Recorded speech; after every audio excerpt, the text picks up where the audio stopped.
Silakan Bli Heri, langsung aja. Pak Sukri silakan. Oke, baik. Terima kasih Bapak Ibu sekalian. Assalamualaikum warahmatullahi wabarakatuh. Selamat sore semuanya. Salam sejahtera, sehat selalu untuk kita semua. Baik, Bapak Ibu sekalian, teman-teman, saudara, marilah kita buka pertemuan ini dengan terlebih dahulu mengucapkan puji dan syukur kita kehadirat Tuhan Yang Maha Kuasa. Selamat datang teman-teman para anggota grup WA eksklusif kami Pokja Indonesia. Untuk kegiatan ini jujur saja ini sangat menarik dan juga dilaksanakan secara sangat eksklusif. Dan yang paling utama lagi adalah narasumbernya yang eksekutif muda. Saya lihat ini berdasarkan diskusi di grup di kelas kita, ini terlaksana karena keprihatinan kepala sekolah kita, yaitu bahwa pekerjaan terintegrasi ini ilmunya masih eksklusif, masih 1-2 orang yang memiliki. Karena itu guru kita melihat kondisi ini, dia terinspirasi bagaimana hari ini bisa berbagi terkait dengan pekerjaan terintegrasi desain and build. Untuk itu saya mengajak kepada Bapak Ibu sekalian, pada hari ini kita satu niat atau satu tujuan agar kita bisa menyerap ilmu baru bagi kita, khususnya Pokja Pemilihan. Jadi topik yang akan kita bahas ini luar biasa, yaitu tata cara penyusunan dokumen tender dan evaluasi untuk pekerjaan terintegrasi design and build. Dan tentu saja saya alhamdulillah sangat berterima kasih dipercaya sebagai moderator. Saya Sukri. Mohon maaf kamera saya bermasalah ya. Jadi saya sangat berterima kasih kepada Pak Kepsek karena diberi kesempatan sebagai moderator. Adapun terkait acara kita hari ini seperti biasanya yaitu pemaparan dari guru kita, kemudian mungkin selesai materi baru tanya jawab Pak Guru ya, atau boleh di selah gitu? Ya, nanti kita habis materi aja. Soalnya ini kan apa namanya siap bawaannya mungkin dari ya biar sudah. Oke, siap. Oke, siap. Jadi untuk rangkaian acara kita dipaparkan dulu materinya, kemudian setelah itu kita akan tanya jawab sampai puas. Sampai puas ya. Untuk itu kepada Bapak Ibu kita coba konsentrasi untuk beberapa masa atau waktu ke depan. Selanjutnya kami persilatkan kepada guru kita yang sangat kami banggakan untuk membawakan materinya. Silakan, terima kasih. Baik, terima kasih Pak Ustadz. Saya coba share screen dulu. Oke. Sudah nampak Pak Sukri? Sip, sudah. Oke, siap. Baik, terima kasih Pak Sukri dan khusus Pak Khalid Mustafa yang sudah benar-benar ya memberikan kita support terhadap materi kita hari ini, sudah memberikan support aplikasi. Jadi benar-benar ya kita berterima kasih kepada Pak KM ya sebagai apa namanya direktur dari KM Partner. Dan buat teman-teman saya juga ya yang sudah bergabung di sini baru memang sedikit ya. Semoga nanti teman-teman cepat hadir untuk sama-sama kita saling silaturahmi lah, berdiskusi di sini, saling bertatap muka ya. Sementara kita akan di WA saja ya, nggak tahu bagaimana perkembangan wajah kita apa namanya setiap hari ya. Seperti saya kan setiap hari tambah muda ya Pak Ustadz ya. Oke. Betul. 100 Pak. Ya, jadi ya pertamanya Assalamualaikum warahmatullahi wabarakatuh. Salam sejahtera untuk kita semua. Om Swastiastu. Ya. Ya teman-teman ya di sini saya mengatakan teman-teman ya. Jadi kemungkinan saya mungkin apa namanya lebih tua juga ya. Jadi teman-teman semua kita konsisten ya di sini. Dalam 2 jam ke depan mungkin di daerah timur ini sudah jam 5:30 ya sih, setengah 5 ya. Di daerahnya Pak Indra, di daerahnya Pak Dharma ini sebenarnya sudah jam 5:30 ya. Mungkin kita butuh waktu ya secepatnya lah, jangan sampai jam 6 atau setengah 7, jam 7 lah paling tidak. Ya gini saya akan mulai ya. Jadi pertama saya menyampaikan ya selamat buat teman-teman juga yang sudah dilantik ya untuk jabatan fungsional ya. Walaupun memang untuk sekarang masih direlaksasi sampai tahun 2023, namun dari sekarang ya yang namanya jabatan fungsional ya tentu kita tidak memfungsionalkan, artinya tidak hanya ya memfungsikan sebuah jabatan kita. Ya seperti tulisan saya di dalam slide ya. Jadi bagaimana kita mampu ya selain memfungsikan sebuah jabatan ya kita mampu memfungsikan sumber daya kita sebagai pegiat pemilihan. Jangan sampai nanti kita seorang fungsional tapi kita nggak tahu aja apa namanya terkait pengadaan barang jasa. Nah ini sebenarnya membuat hati saya bergerak untuk mengajak teman-teman ya, bukan menggurui tapi ingin memberikan kesempatan buat teman-teman juga ya. Nanti ya setelah saya mungkin bawakan materi, mungkin ke depan kita akan atur seperti yang kita sampaikan di grup ya. Sama-sama lah ya kita saling berbagi karena kita tahu bersama bahwa pengadaan barang jasa ini kan tidak terbatas hanya satu pengadaan saja. Tapi ada 4 jenis pengadaan dan itu pun banyak sekali yang harus kita pelajari ya. Nah, ini yang ingin saya sampaikan kepada teman-teman ya. Siapapun teman-teman yang memiliki kelebihan ya, jangan malu. Kalau memang belum siap membawakan materi ya seperti Pak Sukri sekarang kan sudah sebenarnya seperti ini yang ingin saya harapkan bisa belajar dulu menjadi moderator dan nantinya ke depan ya tentu teman-teman sudah memiliki ya apa namanya keberanian untuk tampil sekedar walaupun di lewat Zoom ya. Nanti langsung lanjut ke tatap muka. Nah itu ya teman-teman kita kembali kepada materi saja. Nah materi ini memang ya saya bawakan dulu karena memang pengadaan barang jasa terintegrasi ini kan masih umum ya di teman-teman. Karena kita tahu bersama kalau kita bicara anggaran APBD itu ya memang nggak sebesar ya anggaran-anggaran yang ada di kementerian. Apalagi memang untuk di Permen PU 25 ini sudah dibatasi nilai ya. Kalau dulu di Permen PU 1 tahun 2020 memang tidak dibatasi nilai, tetapi di Permen PU 20 ini sebagai perubahan di Permen 1 tahun 2020 tidak lagi ada pekerjaan desain and build itu di bawah 50 M. Oke, ya teman-teman semua ya.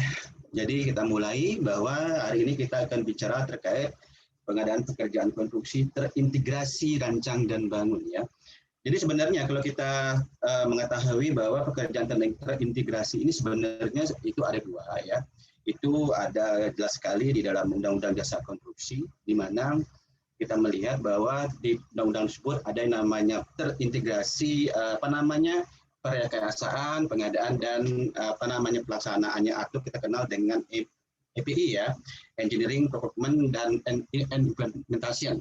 Nah, yang kedua ya, artinya pengadaan konstruksi dan desain and build. Nah, mungkin teman-teman mau bertanya, apa sih bedanya? Nah, mungkin sebelum saya mengatakan perbedaannya, tentu saya akan menyatakan bahwa untuk pekerjaan terintegrasi EPI ini memang belum ada aturannya. Kemarin saya tanyakan juga ke kementerian juga, apakah sudah ada aturannya? Ternyata belum ada. Jadi yang masih diatur itu, yang baru diatur ya bukan masih diatur, yang baru diatur itu hanya pekerjaan konstruksi terintegrasi rancang dan bangun ya ini yang sebenarnya pekerjaan ini sudah hadir ya dari tahun 2011 ya kalau kita hitung ini sebenarnya sudah 10 tahun ya dari 2011 ke 2001 ya. Jadi pekerjaan terintegrasi ini ya dulu di tahun 2011 itu masih menyatu kepada Permen PU 7 tahun 2011 ya. Jadi masih menyatu kepada pengadaan jasa konstruksinya atau loh penyedia. Jadi belum memiliki acuan tersendiri, tetapi setelah tahun berapa ya? Tahun 2015 ya, dari tahun 2015 tepatnya di Permen PU 19 tahun 2015 baru pekerjaan terintegrasi ini memiliki acuan sendiri. Sampai akhirnya ada perubahan di Permen PU 12 tahun 2017, selanjutnya di Permen PU 1 tahun 2020, dan selanjutnya juga yang terbaru ini adalah Permen PU 25 tahun 2020. Jadi Permen PU 25 atau Permen 2020 ini sudah mencabut Permen PU 19 tahun 2015 dan Permen PU 12 tahun 2017. Ya, pertama kita bahas dulu ya. Saya akan mengajak teman-teman ya, sebelum ke tata cara evaluasi atau penyusunan, saya akan mengajak teman-teman dulu mengenal sedikit ya, apa itu pekerjaan terintegrasi dari perencanaan sampai persiapan ya. Jadi pekerjaan terintegrasi adalah seluruh pekerjaan yang berhubungan ya, jadi berhubungan dengan pembangunan suatu bangunan ya, yang penyedianya memiliki satu kesatuan tanggung jawab perancangan dan pelaksanaan konstruksi. Jadi di sini ya ada 2 kegiatan, perancangan dan pelaksanaan. 2 kegiatan ini dilakukan oleh satu penyedia terintegrasi ya di sini ya. Jadi penyedia sini ya harus memiliki yang namanya SBU terintegrasi. Nah, bila mana misalkan ya tidak memungkinkan juga, artinya memungkinkan juga ketika misalkan penyedia terintegrasi ini tidak memiliki misalkan perancangan, maka dia akan melakukan KSO dengan konsultan perancang ya. Jadi dalam satu pekerjaan itu pada terintegrasi ini sudah ada satu penyedia terintegrasi yang memiliki SBU terintegrasi. Sebenarnya kalau kita mengacu kepada aturan ya, kalau kita mengacu ke SBU-nya itu ada di aturan Permen PU 4 tahun 2015 ya, bukan Permen PU, Peraturan 4 tahun 2015 LPJK ya, itu mengatur beberapa SBU terkait terintegrasi. Misalkan jasa terintegrasi untuk infrastruktur transportasi, ya. Ada jasa terintegrasi untuk konstruksi manufaktur, ada jasa terintegrasi untuk konstruksi bangunan gedung. Nah itu, ya jadi banyak ya, jadi banyak ada SBU-nya. Cuma memang kita sendiri yang saya sampaikan tadi, bahwa pekerjaan terintegrasi ini untuk di Permen PU 25 tahun 2020 ini sudah dibatasi nilai. Kalau dulu di Permen PU 1, ya itu masih bisa ya, mau dia nilainya 2,5 M, mau nilainya 3 M, ya, sepanjang memenuhi kriteria terhadap pekerjaan terintegrasi, maka dia bisa digunakan sebagai pekerjaan standby.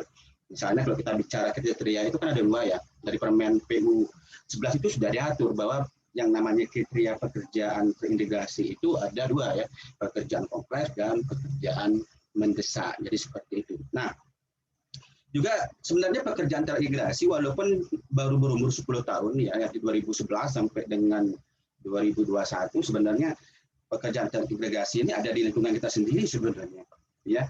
Walaupun secara aturan memang diatur 2011, tapi apa namanya ilustrasinya untuk pekerjaan terintegrasi ini sudah kita lakukan di lingkungan kita masing-masing sebenarnya. Tidak mungkin kan teman-teman nggak punya rumah misalkan. Kita contohkan misalkan ya. Misalkan di sini Pak Toto nih. Pak Toto ini punya pacar yang akan menikah tahun ini. Tapi Pak Toto nggak punya rumah gitu kan. Nanti baru Pak Toto ingin punya rumah gitu. Nah, sekarang Pak Toto tinggal cari tukangnya saja atau cari, mungkin Pak Toto punya teman atau bagaimana dari arsitek atau dari desainer teknik, lalu Pak Toto menawarkan kepada dia. Nah, itu kan. Jadi ditanyalah Pak Toto, gitu kan. Pak Toto mau rumah. Nah, rumahnya bagaimana gitu kan. Langsunglah Pak Toto memberikan gambaran rancangan awalnya, basic design namanya. Oh, nanti Bapak tahu kan rumah saya, lokasi lahan saya dekat kuburan gitu kan. Nanti tolong buatkan saya nanti rumah lantai 2 gitu kan. Pintunya 2 gitu kan, kamar mandinya 2, kamar tidurnya 3 seperti itu. Itu baru rancangan awal saja kan. Tidak perlu Pak Toto memberikan nanti jendelanya ukurannya 3 cm atau 4 meter gitu kan. Nah, Pak Toto itu hanya memberikan konsep-konsep awalnya bahwa dia membutuhkan rumah berisi pintu 2, jendela 2, kamar mandi 3 seperti itu. Nah, lalu si teman itu pasti bertanya, oke Pak Toto, tolong buatkan gambar dasarnya ya. Nanti apa namanya juga pastikan juga di mana lokasinya seperti tersebut. Nah itu sebenarnya pekerjaan integrasi itu memang sudah melekat sebenarnya. Namun ya kalau kita bicara tentang aturan, tentu aturan yang kita gunakan sekarang ya, karena kita menggunakan APMPBD, nggak mungkin lah kita seperti yang saya sampaikan tadi ya. Maka ada tahapan-tahapan yang harus dilakukan seorang pengguna jasa ketika misalkan akan menetapkan sebagai pekerjaan integrasi. Jadi yang menetapkan ini bukan pengguna jasa ya, nanti menetapkan adalah kepala daerah atau menteri ya, tergantung dananya apakah APBN atau APBD. Ya, ini aturan ya, aturan yang kita pakai acuan PLPR 1 2020 yang sudah ada perubahan di Permen PU 25 tahun 2020 ya. Nah, aturan ini sebagai acuan di dalam pelaksanaan pengadaan pekerjaan konstruksi terintegrasi rancang bangun yang pembiayaannya baik sebagai bagian atau seluruhnya bersumber dari anggaran pendapatan dan belanja negara atau anggaran pendapatan dan belanja daerah. Sehingga keberadaan Permen PU PR 1 2020 ini ya sudah mencabut ya. Jadi Permen PU 12 PRTM 2017 ya yang kemarin itu sudah dicabut, tidak berlaku lagi. Jadi yang berlaku saat ini hanya 2 aturan ya, Permen PU 1 dan Permen PU 25 seperti tersebut. Nah, sekarang kita masuk ke tahapan pertama ya. Saya secara umum saja. Di sini kita akan masuk ke dalam perencanaan desain and build ya. Jadi gini, yang namanya pekerjaan apapun ya tentu tidak terlepas ya, nama tahapan pengadaan barang jasa tentu tidak terlepas terhadap perencanaan. Ya, tidak mungkin kita punya uang langsung beli barang ya, tidak mungkin. Jadi tentu apapun jenis pekerjaannya atau pengadaannya tentu yang namanya tahapan perencanaan tentu ada. Namun di perencanaan desain and build ya harus memenuhi kriteria pekerjaan terintegrasi desain and build. Ini artinya apa? Kenapa di dalam perencanaan itu harus ada kriterianya? Nanti di persiapan pengadaannya pun harus ada persyaratannya. Nah, sebenarnya untuk pekerjaan terintegrasi ini ya teman-temanku ya, sahabat-sahabatku semua, bahwa pekerjaan terintegrasi ini sebenarnya gunanya untuk mempercepat pembangunan. Ya, mempercepat pembangunan yang tentunya harus memenuhi dua kriteria. Apakah nanti dia pekerjaan kompleks, apakah nanti dia pekerjaan mendesak. Ya, jadi tidak semua pekerjaan-pekerjaan yang misalkan di atas 50 M itu akan masuk ke dalam pekerjaan desain and build ya, karena memang ada dua kriteria. Jadi itu. Nah selanjutnya pekerjaan integrasi ini bukan untuk pekerjaan-pekerjaan yang terlambat ya. Jadi apalagi yang bukan direncanakan sebagai pekerjaan terintegrasi itu salah. Jangan sampai misalkan gini, loh saya pekerjaan saat lambat nih ternyata waktunya kurang nih, langsung ditetapkan sebagai pekerjaan terintegrasi, langsung terancang langsung mencari penyedia terintegrasi. Salah itu ya. Karena apa? Karena harus memenuhi dua kriteria tadi, pekerjaan mendesak dan pekerjaan kompleks. Nah seperti ini ya. Jadi perencanaan pengadaan pekerjaan rancang dan bangun jadi desain and build harus memperhatikan kriteria pekerjaan rancang dan bangun. Jadi apa kriterianya? Seperti ini.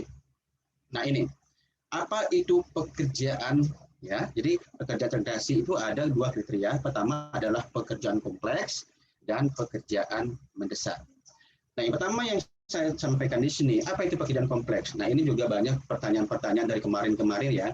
Pekerjaan kompleks yang ada di Perpres 1644 itu cuma membicarakan mempunyai risiko tinggi, memerlukan teknologi tinggi ya, menggunakan peralatan yang desain khusus. Nah, contoh-contohnya bagaimana gitu kan? Seperti ini yang mungkin yang ingin dipertanyakan teman-teman. Apakah risiko tinggi itu adalah ketika misalkan di dalam pekerjaan konstruksi yang mengacu ke Permen P21 langsung dikatakan kompleks? Tentu tidak ya. Ini mungkin PR saya ya. Saya akan sampaikan sekarang karena kemarin di grup saya juga menyampaikan apa sih yang dimaksud dengan risiko tinggi. Nah, kalau saya akan bahas dulu di Permen P21. Nah, apakah misalkan FR dikali SR ya dengan nilai misalkan harapan 15 sampai 25 itu besar itu langsung ditetapkan tinggi atau langsung ditetapkan kompleks? Tentu tidak. Ya, teman-teman coba buka di Permen P21 di pasal 26 ya. Di sana dikatakan ya di ayat satunya ya, risiko keselamatan konstruksi terdiri atas apa? Risiko kecil, risiko besar, risiko kecil, risiko sedang dan risiko besar.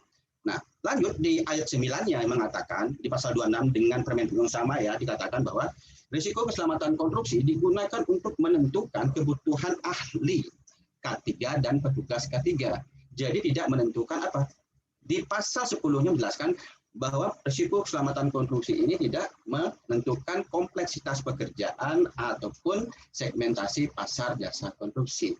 Nah, lalu dari mana risiko ini yang menyatakan bahwa risiko besar adalah pekerjaan kompleks? Ada di Undang-Undang Jasa Konstruksi ya. Di Undang-Undang Jasa Konstruksi jelas ya. Risiko yang dimaksud disebut adalah arus dan ya. Jadi ada 3 yang harus dipenuhi. Yang pertama adalah ruang lingkup pekerjaannya, yang kedua sumber daya manusianya dan lingkup pekerjaannya. Tadi saya mengatakan pertama adalah ruang lingkup pekerjaannya, apalagi satu ya, sama dengan sumber daya manusianya ya. Jadi contohnya misalkan gini, contohnya dalam pekerjaan jalan, tapi jalan ini dikerjakan di bukit misalkan, ya di pegunungan seperti itu. Tentu pekerjaannya sangat sulit ya. Dan tentunya pekerjaan tersebut ya nanti sumber daya manusianya kalau kita bicara tentu tidak sumber daya manusia yang memiliki keahlian yang minimal tapi memerlukan tenaga ahli yang tentunya misalkan bisa saja utama yang tentunya lebih mengetahui pekerjaan jalan ya, misalkan teknik ahli jalan utama. Nah, terus nanti sumber daya manusia untuk ahli K3-nya mungkin sudah ahli K3 utama seperti itu yang diminta. Nah, itu yang dimaksud dengan risiko besar untuk penetapan pekerjaan kompleks. Jadi tidak berdasarkan Permen PU 21 2019 yang selanjutnya sebagai dasar untuk penetapan tingkat risiko keselamatan konstruksi yang nantinya ditetapkan prosedur manajerialnya, apakah nanti petugas ketiga, apakah ahli muda atau ahli media, tergantung apakah kecil, kalau kecil petugas ketiga kan teman-teman sudah tahu, risiko sedang ahli muda, kita kan minimal, dan risiko besar itu udah ahli media. Nah selanjutnya untuk memerlukan teknologi tinggi. Nah kalau kita bicara teknologi tinggi juga ada acuannya di dalam Undang-Undang Jasa Konstruksi. Yang dimaksud teknologi itu apa? Nah, teknologi ini harus meliputi apa? Kita lihat, teknologi ini bisa berdasarkan materialnya, teknologi bisa berdasarkan peralatannya, teknologi ini bisa berdasarkan tenaga ahli juga, dan teknologi ini juga bisa metode pelaksanaannya. Ya, jadi misalkan gini, dalam pekerjaan konstruksi tersebut, ya ternyata diperlukan gambar desain yang menggunakan misalkan apa ya? Gambar aplikasi CAD ya, yaitu CAD namanya, yang menggunakan membuat gambar desain seperti tersebut. Ya, jadi teknologi yang dibutuhkan di dalam pekerjaan konstruksi itu adalah membuat gambar dulu dengan bantuan dari operator CAD seperti itu. Nah, ini sebenarnya teknologi yang dimaksud. Ya. Yang kedua, menggunakan peralatan yang didesain khusus. Nah, ini peralatannya yang khusus. Misalkan kalau kita bicara pekerjaan terowongan misalnya, ya terowongan atau jembatan atau bendungan ya. Di sini terowongan misalkan. Kalau kita bicara pekerjaan terowongan, kita kan tahu kan buat terowongan itu yang menggunakan apa ya, alat tunnel boring apa namanya? Tunnel boring mesin ya, itu yang biasa dikenal dengan nama mesin penggali terowongan itu. Nah, itu peralatan-peralatan yang desain khusus sebenarnya. Apalagi misalkan pekerjaan gedung nih, gedung lantai 10 misalkan. Itu kan perlu misalkan apa namanya truk ya, yang nantinya juga akan isi crane yang untuk memindahkan barang di mana tempatnya tersebut mungkin lokasinya tersebut memang susah untuk memindahkan barang. Kenapa? Karena memang jalurnya padat gitu misalkan. Itu juga sebenarnya termasuk peralatan yang desain khusus ya.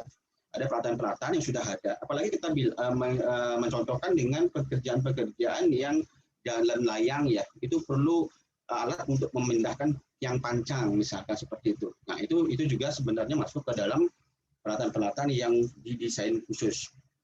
Lanjutnya, memiliki kesulitan yang definisikan secara teknis terkait cara memenuhi kebutuhan dan tujuan pengadaan. Nah ini mungkin kalau saya pahami ya, karena di sini ada tujuan pengadaan, mungkin dari sisi penyediaannya dia nggak tahu bagaimana sebenarnya spesifikasinya gitu dari sumber daya manusianya. Itu kan ada dari aspek penyedia, dari aspek waktu gitu kan, ada aspek mutu, kualitas. Nah, ini memang sulit didefinisikan oleh PPK ya untuk teknisnya. Nah, ini itu yang pahami. Yang kedua, yang selanjutnya yang kelima ini adalah tidak diatur di Perpres 16 ya. Ini merupakan salah satu kriteria pekerjaan kompleks yang hadir baru di Permen PU 1 tahun 2020 dengan perubahannya di Permen PU 25 tahun 2020. Memiliki kondisi ketidakpastian ya. Jadi kondisi ketidakpastian ini merupakan salah satu ketentuan pengguna jasa apabila ada ya. Apabila nanti memang dipastikan sudah ada ketidakpastian, maka pengguna ini akan menjadi salah satu ketentuan pengguna jasa. Jadi ketika misalkan ada ya kondisi ketidakpastian ini, dia akan nanti masuk misalkan kalau kita bicara gini, kalau kita bicara kontrak pekerjaan terintegrasi, sebenarnya pekerjaan integrasi ini variasi ya. Artinya di dalam pekerjaan kontrak terintegrasi itu penyedia menawarkan lumsum. Tapi pada saat di pembayaran dia bisa lumsum dan atau gabungan ya, ada lumsum dan satuan. Tergantung apakah nanti ada pekerjaan yang memiliki bagian pekerjaan yang memiliki kondisi yang tidak pastian ya. Tentunya ini bisa dijadikan kontrak satuan. Namun juga harus memenuhi bahwa kondisi ketidakpastian ini memiliki desain yang tipikal gitu. Kayak terowongan tadi ya, jadi terowongan tadi ini kan itu PPK sudah melihat bahwa memang ada tipikal tanah yang mungkin misalkan retak atau mungkin longsor ya, kita nggak tahu kan, tapi kondisi ketidakpastian ini ya sudah diketahui oleh PPK berdasarkan dari data-data peta ataupun pendidikan tanah secara geoteknik ya, ini yang sudah dipastikan oleh BPK, sehingga pada saat akan membuat ketentuan pengguna jasa, maka kondisi kepastian ini sudah dimasukkan ke dalam dokumen ketentuan pengguna jasa ya. Nah, seperti itu. Dan nanti juga akan masuk ke dalam rancangan kontrak. Nah, selain itu pekerjaan kompleks. Nah, sekarang kita bicara pekerjaan yang mendesak. Nah, kalau pekerjaan mendesak itu harus memenuhi ketiga-tiganya. Ya, harus memenuhi ketiga-tiganya. Jadi seperti pertama adalah secara ekonomi ya. Secara ekonomi dan atau sosial memberikan nilai manfaat lebih kepada masyarakat. Nah, ini arti kita contohkan misalkan jembatan deh. Tanpa jembatan tersebut ya ekonomi mungkin ekonomi dari masyarakat di sana ya mungkin tidak bisa misalkan antar kota ya, tidak bisa menyeberangi karena memang mungkin saja desa antar desa ini hanya bisa dilalui oleh jembatan. Mungkin saja ada jembatan yang sudah ada tapi rusak. Nah, sehingga secara ekonomi jembatan ini tentu memenuhi syarat. Yang kedua, segera dimanfaatkan. Misalkan jembatan ini maunya kapan? Ya, maunya misalkan tahun ini, misalkan butuh waktu, tapi butuh waktunya 9 bulan misalkan, ya. Atau 2 tahun di 2022. Nah, tergantung sekarang. Nah, kita contohkan misalkan bahwa jembatan ini dibutuhkan tahun ini dengan waktu 9 bulan. Nah, dan anggarannya pun ya, anggarannya pun tidak ada di tahun sebelumnya, sehingga sehingga pengguna jasa mengatakan bahwa ini harus dilakukan secara terintegrasi. Jadi tidak ada waktu artinya tidak ada waktu untuk menseleksi perancangannya secara terpisah. Nah, sehingga dari tiga syarat ini untuk pekerjaan mendesak ini sudah tentu memenuhi syarat. Jadi ada waktu misalkan 3 bulan ya, kalau saya katakan 9 bulan waktu pelaksanaan fisiknya, berarti untuk menyiapkan basic desainnya itu kurang kayaknya Pak. Jadi mungkin saya contohkan yang 2 tahun aja deh, yang 2 tahun tidak satu tahun. Berarti dibutuhkan persiapkan basic desain misalkan oleh BPK dulu, misalkan 3 bulan, langsung dilakukan pemilihan penyedia terintegrasi. Berarti waktunya cukuplah. Jadi intinya bahwa pekerjaan ini dibutuhkan segera dimanfaatkan, itu aja intinya ya.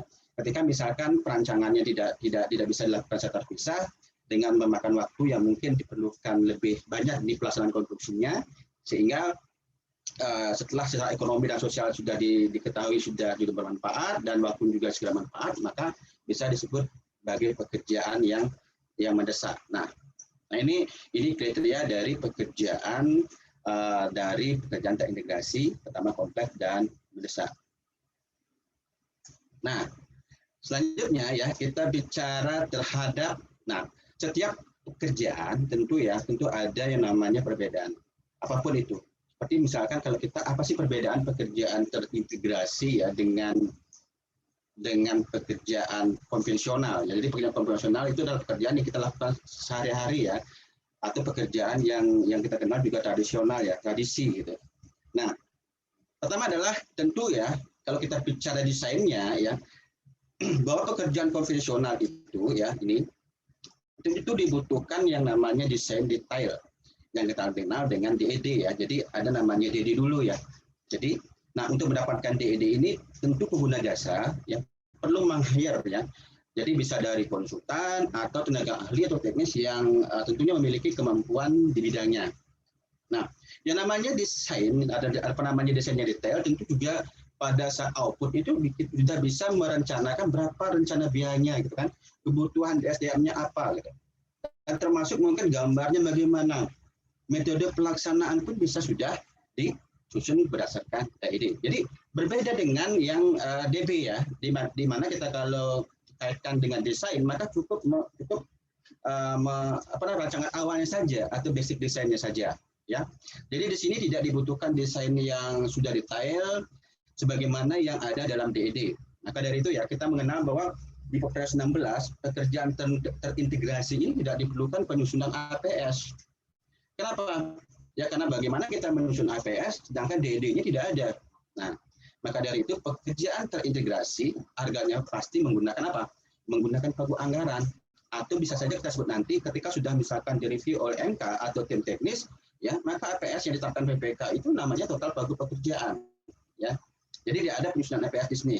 Karena apa? Karena DED-nya memang nggak ada. Nah, mungkin pertanyaannya kapan detail desain ini ada, gitu kan? Jadi ya tentu DED ini baru ada pada saat pelaksanaan konstruksinya. Berbeda dengan yang konvensional. Kalau konvensional DED-nya sudah ada duluan, ya. Jadi terpisah, ya. Kalau yang di DB itu DED-nya baru baru ada pada saat pelaksanaan konstruksinya. Selanjutnya, kalau kita bicara metode konvensional, ya, jadi ini pengguna jasa melakukan quality control, ya, melalui konsultan supervisi. Nah, teman-teman, yang namanya pekerjaan, ya, namanya pekerjaan tentu perlu diawasi oleh seorang pengawas pekerjaan, yaitu baik dari konsultan, ya, bila mana PPK memang tidak dapat mengawasi sendiri pekerjaannya. Jadi di sini tugasnya adalah untuk memastikan kualitas pekerjaan yang dihasilkan oleh pelaksana kontraktor. Di mana ketika kita bicara pekerjaan konvensional, tentu konsultan pengawas akan memastikan semua mutu dan kualitas berdasarkan DED. Jadi berbeda dengan desain impile, ya. Jadi berbeda dengan desain impile, pengguna jasa itu berorientasinya pada audit mutu atau quality assurance, ya. Jadi dia melalui MK. Jadi peranan MK di sini dibandingkan dengan peranan konsultan pengawas, tentu cakupannya lebih luas, ya, di mana peranan MK ini tidak hanya bicara pada sisi pelaksanaan konstruksinya atau kontraknya, tapi sudah dimulai dari persiapan pengadaan desain impile sampai pekerjaan ini terselesaikan, ya. Jadi itu. Selanjutnya inovasi. Nah, selanjutnya dalam metode konvensional, inovasi kreativitas jasa terbatas. Ya, jadi inovasi kreativitas penyedia jasa itu terbatas. Kenapa? Karena dalam pelaksanaan pekerjaan, ya, itu sudah berdasarkan DED. Ya, ini sudah berdasarkan DED dengan berbeda dengan yang di metode DB, membuka peluang, ya, penyedia jasa untuk berkreativitas. Ya. Ini artinya apa? Ketika kita bicara pekerjaan konstruksi konvensional, penyedia jasa tentu tidak dapat, ya, terlepas dari DED yang sudah ada sebelumnya. Baik itu gambar, baik itu spesifikasi, metode, itu sudah ada, ya, dari awal sudah ada. Sehingga untuk melakukan perubahan diperlukan justifikasi lapangan dan tentu harus mendapatkan persetujuan terlebih dahulu dari pengawas dan BPK. Nah, hal ini juga sangat berbeda dengan yang di DB, ya. Yang namanya pekerjaan DB, karena DED-nya pekerjaan DB dibuat pada saat pelaksanaan konstruksinya. Misal, seperti contoh, ya, seperti saya sampaikan di awal, pengguna jasa misalkan meminta dalam gedung ada pagarnya misalkan. Maka dalam pelaksanaan konstruksinya, ya, berdasarkan basic design, ya, desain detailnya itu pagar itu bisa dibuat disesuaikan pada saat pelaksanaan konstruksinya. Misalkan luasan pagarnya berapa, ya, konsep arsitekturnya bagaimana. Nah, ini yang dimaksud bahwa penyedia jasa yang ada di DB ini, ya, bisa berkreativitas di lapangan. Jadi seperti itu, ya. Nah, selanjutnya adalah masa pengadaan, ya, masa pengadaan rekrutmen berjalan lebih lama dan seriusnya. Tentu teman-teman sudah mengetahui, ya, yang namanya pekerjaan metode konvensional ini tentu ada yang namanya pemilihan konsultan seleksi dulu, habis itu tender pelaksana konstruksinya, baru kita bicara terkait fisiknya di pelaksana kontraknya. Berbeda dengan desain impile, ya. Jadi sekalian saja pada saat masa pengadaan tersebut kita mencari penyedia terintegrasi. Kita nggak perlu melakukan seleksi terhadap konsultan rancangan. Nah, mungkin dicontohkan seperti ini, ya, mungkin lebih gampang dia contohkan. Ini misalkan contohnya bendungan ibu kota negara, ya. Ini dari dari kementerian di slide-nya. Nah, contohnya ini misalkan dibutuhkan itu bendungan itu 2024. Berarti sudah dipotong sini, ya, 2023 ini sudah selesai, ya. Nah, di sini 2023 ini selesai. Nah, kita lihat sekarang yang menggunakan normal tender atau tender konvensional atau tradisional, ya. Pengguna jasa sudah menjustifikasi bahwa pekerjaan bendungan ini dibutuhkan waktu 2,5 tahun, ya, 2,5 tahun. Tapi kalau menggunakan tender konvensional, hanya masih ada waktu 1,5 tahun. Nah, tentu tidak bisa dilaksanakan bahwa waktu yang 2,5 tahun itu hanya dikerjakan 1,5 tahun. Ya, kita misalkan ini misalkan dimulai di Oktober 2019, ya. Seleksi dulu konsultannya untuk mendapatkan DD, detail desainnya. Misalkan, akhirnya seleksi konsultannya ketemu, lalu menyiapkan detail desainnya untuk membuat produknya itu anggaplah di 2021 selesainya. Nah, setelah detail desain keluar, ya, sudah ada, baru melakukan rapat persiapan pengadaan lagi untuk persiapan tender konstruksinya, dibutuhkan waktu misalkan 3 bulan, sehingga sisa waktu pelaksanaan konstruksinya cuma 1,5 tahun, ya. Jadi tidak mungkin bisa pekerjaan bendungan ini dilaksanakan hanya waktu 1,5 tahun, padahal dibutuhkan waktu berapa? 2,5 tahun ya. Nah, dengan menggunakan, nah ini perbandingannya, dengan menggunakan design and build ya, ini temunya 2,7 tahun ya. Jadi masih ada waktu 2 bulan ya jadinya. Nah, kenapa? Kita lihat penyedia pengguna jasa hanya menyiapkan basic desainnya saja, tidak perlu detail di sini, menyiapkan ketentuan pengguna jasa ya, baik itu nanti apa yang dibutuhkan pada saat nanti untuk penyedia terintegrasinya pada saat tendernya.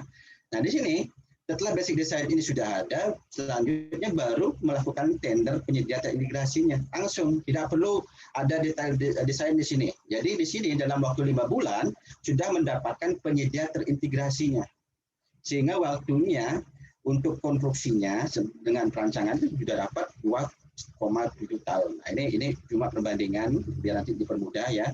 Nah, ini maksudnya yang dimaksud tadi pekerjaan yang mendesak ya. Nah, ini. Nah, ini kalau udah 2023 ini artinya uji coba ya, bendungan sudah selesai, uji coba pengisian air bla bla bla itu ya, inisial impediment nih, seperti itu. Baik, selanjutnya kita bicara terhadap apa saja persyaratan dari pekerjaan desain build. Pertama adalah tersedianya konsultan manajemen konstruksi atau tim teknis. Nah, kenapa ada atau tim teknis ya? Dulu di Permen PU 1 2020 nggak bicara adanya tim teknis, tetapi di Permen PU 25 tahun 2020 tim teknis ini sudah dapat ya membantu PPK dalam menyusun nanti ya dokumen persiapan pengadaan apabila misalkan konsultan manajemen ini belum ada ya.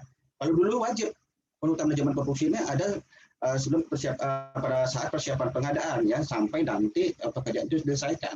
Tapi di Permen PU 25 tahun 2020, jadi ketika misalkan konsultan manajemen ini belum ada, maka tim teknisnya bisa membantu sampai tahapan pemilihan selesai ya. Tapi kalau sudah tahapan pemilihan selesai, maka MK ini sudah harus ada. Jadi MK ini hanya bisa tidak ada sampai pelaksanaan pemilihannya. Ya, jadi ini ya di Permen PU yang terbaru Permen PU 25, tim teknis ini menjadi pilihan apabila MK tidak ada. Nah, selanjutnya kita bicara dokumen rancangan awal. Nah, pertama, ini basic design ya, teman-teman ya. Jadi basic design ini ada berapa yang harus disusun oleh oleh tim teknis atau MK bersama PPK ya sebagai rancangan awal. Yang pertama mungkin kita kenal di sini adalah data peta geologi teknis lokasi pekerjaan.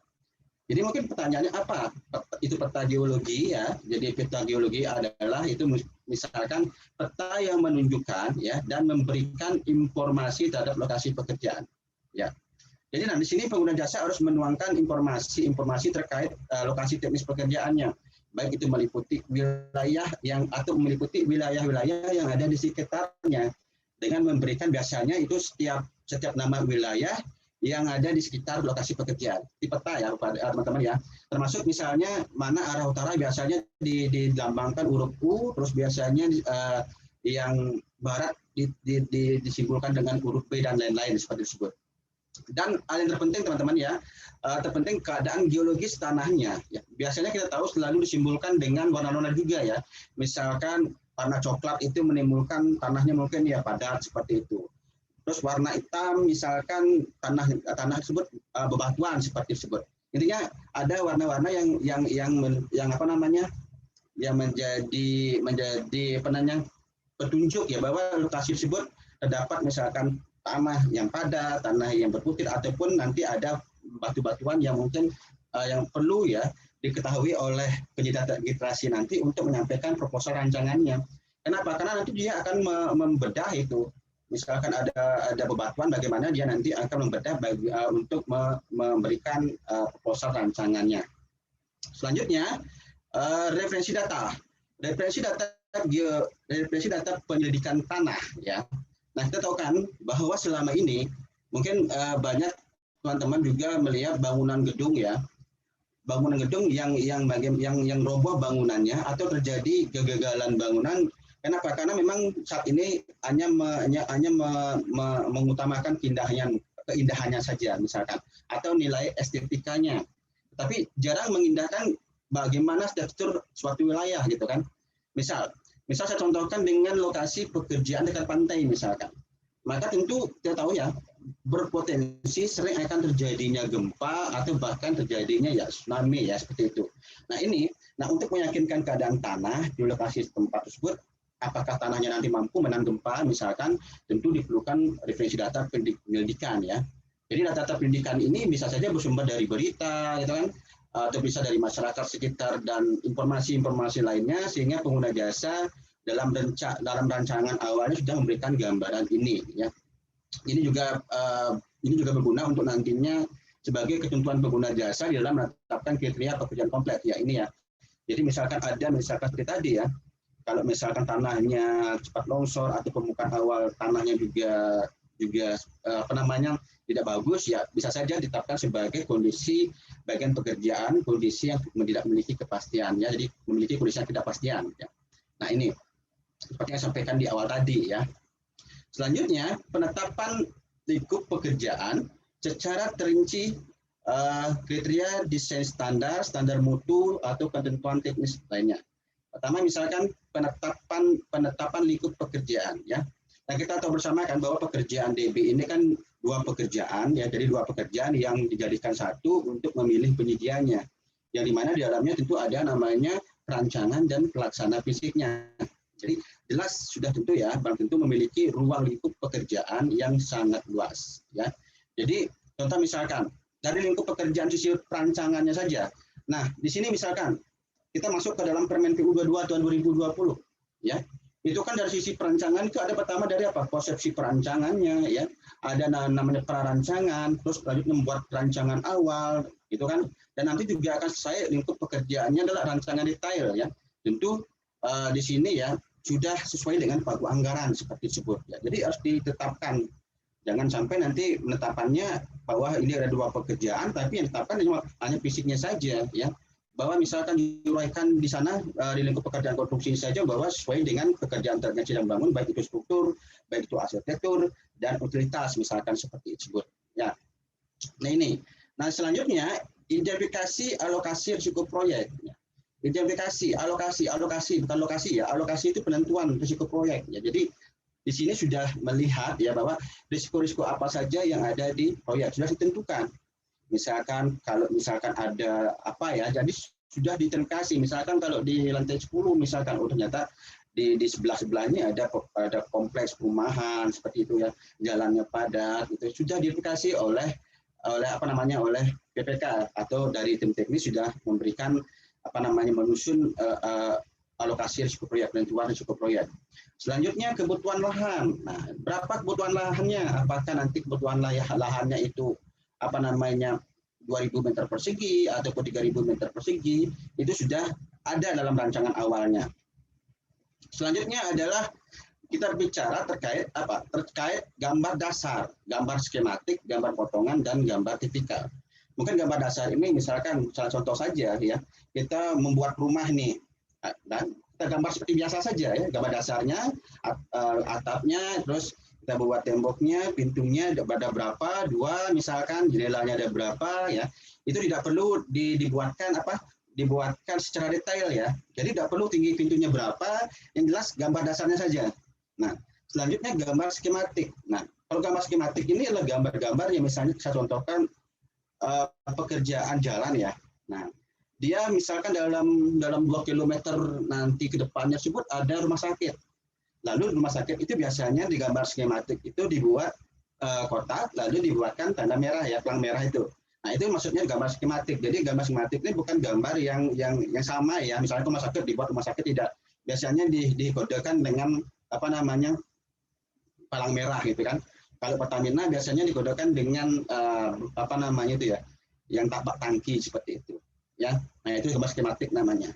Selanjutnya kalau gambar potongan itu contohnya gini. Misalkan dalam buah gedung untuk menampilkan kamar depan atau kamar belakang itu kan nggak bisa kan secara langsung secara visual ya. Jadi potong saja ya gambar kamar tidurnya itu, nanti kamar tidur itu isinya apa saja. apakah isinya kamar mandi dalamnya, apakah nanti isi apa gitu ya. Jadi itu namanya gambar potongan dari gambar induknya gitu. Dan gambar tipikal. Nah, gambar tipikal ini kalau kita bicara tipikal itu kan kata definisinya adalah khas ya. Misalnya kalau kita bicara khas di Bali bagaimana gitu kan, misalkan ada gedong namanya di Bali atau ukir-ukiran itu namanya gambar tipikal yang menjadi khasnya sebuah gedung nanti. Nah, ini yang dimaksud. Selanjutnya, dokumen usulan DIPA. Nah, DIPA ini tentu bicara pagu anggaran yang tadi yang sudah ada di perencanaan pekerjaan terintegrasi yang nantinya akan direview oleh tim ya MK ya, dan ditetapkan nanti sebagai pagu pekerjaan oleh BPK. Nah, ini selanjutnya adalah alokasi waktu yang cukup untuk penyedia dalam menyiapkan dokumen penawaran. Nah, ini juga di pertanyaan. Maksudnya bagaimana gitu kan? Nah, tadi saya mengatakan bahwa di dalam pekerjaan terintegrasi itu nanti juga ada namanya apa?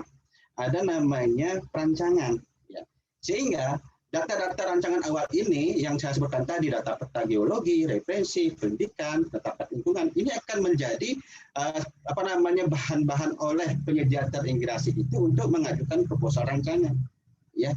Misalkan ada tanah-tanah yang yang labil, yang misalkan seling kalau tanah-tanah itu rusak retak itu nanti akan dibuat kajian oleh si perancang ya, penyedia terintegrasi tersebut, dan nanti akan menjadi proposal rancangan bagaimana nanti dia akan menyampaikan sesuai dengan ketentuan pengguna jasa, bagaimana dia nanti bekerja gitu maksudnya. Selanjutnya nanti juga ada pengembangan desain ya, bagaimana dia akan mengembangkan desain dengan menyampaikan di dalam proposal rancangannya gitu. Jadi diperlukan waktu, apalagi perizinan ya. Jadi perizinan ini juga akan nanti akan diminta oleh pengguna ya. Misalkan pekerjaan gedung ya, pekerjaan gedung kan kita kenal sekarang ada satu di kontrak itu adalah BIM teman-teman, BIM ya, Building Information Modeling ya. Jadi wajib diterapkan pada bangunan gedung negara ya. Kenapa? Karena outputnya nanti juga menghasilkan desainnya itu yang menggunakan BIM itu outputnya nanti ada gambar arsitektur, gambar struktur, apalagi itu gambar utilitas, itu nanti juga akan persiapan oleh oleh penyedia terintegrasi. Sehingga jadi teman-teman di sini harus benar-benar memberikan alokasi yang cukup untuk menyiapkan dokumen penawaran. Ini berbeda dengan konvensional ya. Jadi konvensional itu kan gampang banget ya. Metode sudah dikasih oleh BPK ya kan. Cuma persyaratan personil 2, ada personil 4 kalau yang M. Tapi ini tidak ya. Ini lebih dulu ya, penyedia terintegrasi itu terjun ke lapangan gitu. Ketika dia sudah akan ikut kegiatan terintegrasi ini, dia akan melihat ini saya harus sampaikan konsep proposal rancangan saya kayak di mana gitu kan, karena ada uraian pelaksanaan pekerjaan juga ada di sana, metode pelaksanaan juga harus disampaikan, pengembangan desain juga ada, ini semuanya nanti juga ada pada saat persyaratan teknisnya. Nah ini. Nah, perubahan di Permen PU 1 Permen PU 25 2020. Kalau dulu di Permen PU 1 2020 itu harus ada MK ya. Jadi tidak boleh tim teknis ya, tapi harus ada MK. Tidak diperkenankan kemarin itu di Permen PU 1 itu ada tim teknis ya. Nah, namun di Permen PU 25 itu ada pilihan lagi tim teknis. Namun ya, tim teknis ini seperti yang sampaikan tadi hanya bisa melaksanakan pekerjaannya sampai dengan pelaksanaan pemilihan. Jadi nggak boleh dikontrak ya. Jadi kalau tim teknis ini selama pemilihan, konsep MK ini harus ada sudah dikontrak ya. Ini. Jadi ini seperti ini ya, penampilan 3 ini ya, penambahan alternatifnya tim teknis selesai tahap pemilihan langsung konsulta MK. Jadi nggak boleh dilanjutkan oleh tim teknis. Nah, ini ya di perubahannya juga ya. Di sini kan sudah dibentuk tim teknis ya. Jadi tim teknis ini dibentuk oleh KPA atau PA atau KPA dan dibantu oleh tenaga ahli. Jadi dokumen hasil persiapan pengadaan yang disusun itu tim teknis sudah mendapatkan persetujuan. Kalau kita bicara APBN, jelas pejabat tinggi pertama yang bidangi perencanaan teknis ya dan diketahui oleh pejabat pimpinan tinggi media. Sedangkan kalau kita bicara di sisi APBD, harus mendapatkan persetujuan dari pejabat pimpinan tinggi pertama pada pemerintah daerah yang membidangi jasa konstruksi dan diketahui oleh Sekda untuk pekerjaan dengan sumber dana anggaran belanja APBD. Nah ini ya teman-teman ya. mungkin di Sidoarjo sekarang lagi DB-nya ya, demam berdarah, bisa nempel maksud saya. Ya, Pak Mas Roni dengan Bu Eca nanti bisa dipertanyakan ya. Oke, kita masuk ke persiapan pengadaan, ya sedikit persiapan pengadaan baru kita bisa masuk ke pemilihan. Nah, di sini di persiapan pengadaan tentu yang namanya ketentuan pengguna jasa ini sudah tadi ya sudah dapat disetujui ya oleh pejabat tinggi ya tergantung APBN atau APBD ya. Di sini ketentuan pengguna jasa adalah dokumen yang dibuat oleh PPK yang memuat tujuan, lingkup kerja, kriteria, rancangan, dan atau kriteria teknis lainnya untuk pekerjaan yang ditenderkan yang menjadi bagian dokumen pemilihan. Jadi apapun yang disusun tadi yang sudah disetujui juga oleh pejabat tinggi pertama atau media ya, pejabat tinggi pertama semua pejabat tinggi pertama itu sudah sudah ditetapkan ya. Jadi ini sudah inilah akan menjadi persiapan pengadaan ya, dokumen persiapan pengadaan ya. Dan ini juga nanti akan direview oleh Pokja Pemilihan sebelum nanti ditenderkan. Sama. Nah, dokumen ketentuan pengguna jasa untuk suatu pekerjaan rancang dan bangun paling sedikit memuat. Nah, ini kan seperti KAK ya, persis sekali seperti KAK. Kenapa? Karena ini untuk perancangan ya. Nanti teknisnya juga ada. Seperti nanti personil, peralatan, seperti disebut. Latar belakangnya apa ya, maksud dan tujuan, sumber pendanaan, pagu pekerjaan ya.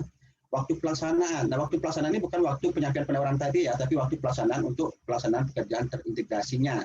Nah, rancangan awal basic design ini sudah sampaikan tadi ya. Per satu-satunya itu misalkan tadi peta geologis, referensi data ya, itu namanya rancangan awal.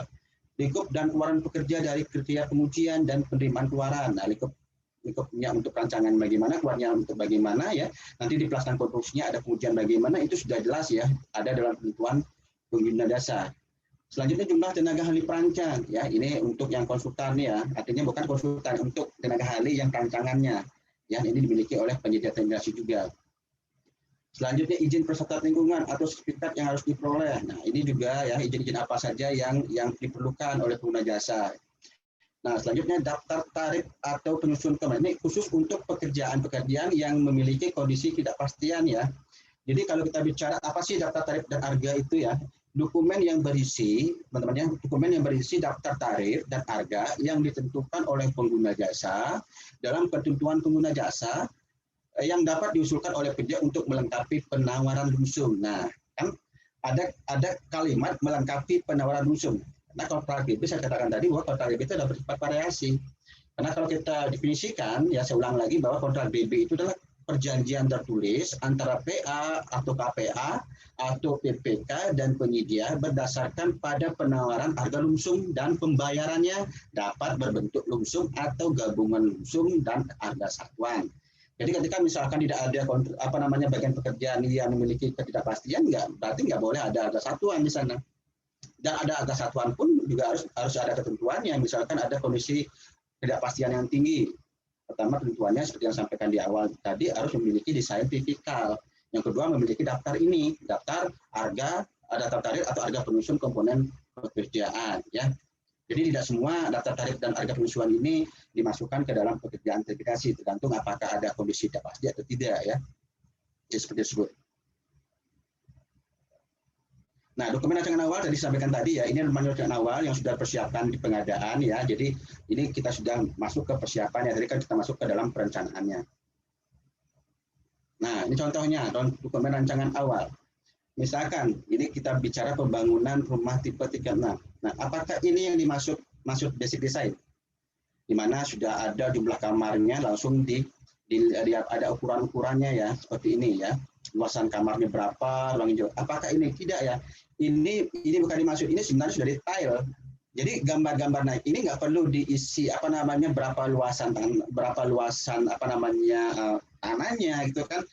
Berapa keluasan kamarnya, berapa tinggi kamarnya, itu nggak perlu dibuat seperti ini ya. Karena apa? Karena memang nanti akan ditentukan pada saat pelaksanaan konstruksinya.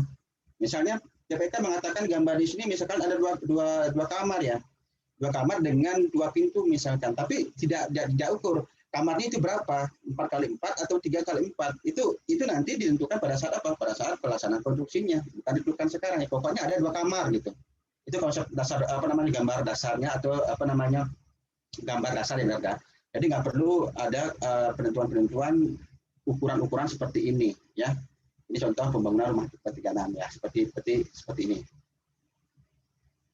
Nah, APS pekerjaan terintegrasi. Tadi saya sebutkan bahwa di dalam Perpres 16 tahun 2018 di pasal 25 mengatakan penyusunan APS dikecualikan untuk pengadaan barang atau jasa dengan pagu anggaran paling banyak 10 juta rupiah, equalizing dan tender pekerjaan integrasi. Sehingga di tender pekerjaan integrasi ini memang nggak diperlukan penyusunan APS karena memang menggunakan pagu anggaran. Contohnya seperti ini, konvensional. Nah, konvensional ini kan adanya detail engineering design dulu. Nah, dari detail engineering design ini ada namanya engineer estimate ya, jadi harga EE ini ya. Jadi dibentuklah jadi OE. OE ini dari dua, OE pagu anggaran dan OE APS. Nah, ini untuk konvensional. Tapi untuk desain build detailnya nggak ada ya, EE-nya juga nggak ada. OE-nya apalagi nggak ada kan. Nah, bagaimana? Nah, untuk menentukan pagu anggaran maka konsepnya seperti ini, Bapak ya. Jadi untuk membuat pagu anggaran bisa pertama menggunakan analisis harga satuan bangunan. Ya, ini analisis bangunan, analisis kontrak paket jenis terlebih dahulu. Misalkan di pekerjaannya jembatan, walaupun kontrak kemarin bukan kontrak terintegrasi, bisa saja menggunakan analisis kontrak-kontrak yang sejenis ya. Paket gedung misalkan gedung ya bisa saja. Kalau memang saat ini memang ingin membuat pekerjaan bangunan gedung dengan terintegrasi. Selanjutnya perhitungan basic design. Nah, basic design ini tadi saya sudah sampaikan di awal ya. Misalkan berdasarkan gambar rancangan awal itu juga bisa dibuatkan sebagai analisis untuk membuat pagu anggaran. Nah, pagu anggaran ini ditetapkan oleh PA. Jadi sebelum nantinya ditetapkan oleh PPK menjadi pagu pekerjaan APS, maka review oleh MK. Nah, ini untuk pekerjaan yang terintegrasi. Jadi tidak perlu penyusunan APS. Baik, kita masuk ke dalam pelaksanaan pemilihan ya. Tadi saya melakukan perencanaan dan persiapannya. Kita masuk ke dalam pelaksanaan pemilihannya. Ya. Jadi tahapan persiapan pemilihannya ya. Jadi saya sampaikan ya, sebelum tahapan ini namanya persiapan pemilihan itu ada dua ya. Pertama adalah melakukan review dulu, baru nanti kita menetapkan di persiapan pemilihan. Jadi apa saja yang perlu direview pada saat persiapan pemilihan untuk mereview persiapan pengadaan ya, kita melihat apakah gambar basic desainnya ada apa tidak ya, dengan dengan melihat kelengkapannya tadi, misalkan peta tanahnya ada tidak, referensi datanya ada atau tidak, itu direview oleh Pokja ya. Jadi terus DPA-nya, ya, pagu anggarannya tadi direview juga. Sama dengan pekerjaan konvensional ya, tidak ada bedanya. Apa yang akan jadi persyaratan tender itulah yang akan direview oleh Pokja. Ya, kita masuk ke dalam tahapan persiapan. Ya, pertama tender ya. Jadi penetapan metode pemilihan tentu menggunakan apa? Tentu menggunakan dengan cara tender ya. Lalu penetapan metode kualifikasinya tentu menggunakan dengan cara apa? Prakualifikasi. Tidak boleh menggunakan pasca di sini. Yang namanya pekerjaan desain build ini harus menggunakan pra ya teman-teman ya, karena pekerjaannya kompleks dan mendesak, jadi diperlukan prakualifikasi. Nah, untuk penetapan peserta penyedia ya nanti kita lihat nanti slide berikutnya ya, itu ada banyak sekali metode pelaksanaan juga ada ya. Jadi tidak sama dengan persyaratan yang yang di konvensional. Konvensional itu kan jangka waktu juga ada juga kan, tapi kalau di DB itu minta jadwal pelaksanaan. Nah, selanjutnya penetapan metode evaluasi penawaran. Nah, kalau pekerjaannya kompleks, maka menggunakan sistem nilai dengan ambang batas. Ya, dan pekerjaan mendesak menggunakan sistem harga rendah dengan ambang batas atau sistem nilai dengan ambang batas. Apa perbedaannya?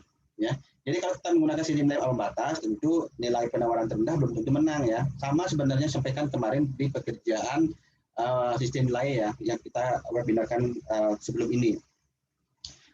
Selanjutnya penetapan metode penyampaian penawaran itu dilakukan dengan cara dua file ya, tidak ada satu file ya. Jadi dua file dengan prakualifikasi. Nah, penyusunan tentu mengikuti dari penyampaian dari metode kualifikasinya ya. Jadi harus kualifikasi dulu baru nanti pemilihannya. Berbeda dengan pasca. Pasca itu kan sudah jelas kan pengumuman tendernya. Tapi kalau di prakualifikasi tentu kita umumkan dulu kualifikasinya. Nah, untuk jaminan penawaran itu tetap ya. Jadi karena di atas 50M pasti menggunakan jaminan penawaran. Nah, di sini tahapan pralokasinya ya. Pertama adalah pengumuman prakualifikasi, pendaftaran pengambilan dokumen kualifikasi. Ini sebenarnya sama tahapan-tahapannya dengan pekerjaan non terintegrasi ya. Jadi bisa menggunakan acuan Permen PU 1 juga bisa, Permen PU 14 juga bisa. Itu sama acuan apa namanya tahapan-tahapannya. Ya, jadi saya nggak sampaikan di sini lagi. Nah, persyaratan kualifikasi berbadan hukum itu masih sama dengan pekerjaan konvensional ya, teman-teman ya. Memiliki izin usaha jasa konstruksi, IJK, yang sudah OSS nih. Selanjutnya, memiliki sertifikat badan usaha. Nah, ini mungkin saya tekankan pada teman-teman semua ya, berdasarkan SE 02 2021 itu yang masih memberikan masa transisi ya. Masa transisinya adalah bahwa ketika misalkan SBU tersebut digunakan untuk pemilihan penyedia konstruksi, itu masa SBU-nya berlaku masih tanggal 22 atau masa berlaku tidak berlaku sampai tanggal 22 Januari, artinya tidak berlaku lagi sampai tanggal 22 Januari, maka kewajiban harus melakukan perpanjangan dan divalidasi oleh siapa? Oleh LPJK. Tapi kalau misalkan SBU-nya sudah habis pada tanggal 22 Januari, maka SBU yang masa berlakunya sudah tidak ada itu tetap dianggap berlaku sampai tanggal 31 Desember tahun 2021 ya. Jadi itu yang disampaikan ya untuk SBU. Yang dua, yang selanjutnya bahwa ketentuan SBU. Nah, ini penting teman-teman ya. SBU terintegrasi bagi usaha pelaksana konstruksi yang memiliki klasifikasi bidang pekerjaan terintegrasi. Ini artinya apa? Kalau dia sudah menyampaikan SBU terintegrasi ini, berarti dia sudah memiliki SBU yang di dalamnya ada perancangan. Ya, dia nggak perlu KSO. Tapi bukan dilarang KSO, bisa saja dia KSO antara SBU penyedia terintegrasi dengan penyedia integrasi bisa saja. Tapi dia itu sudah memiliki SBU perancangan.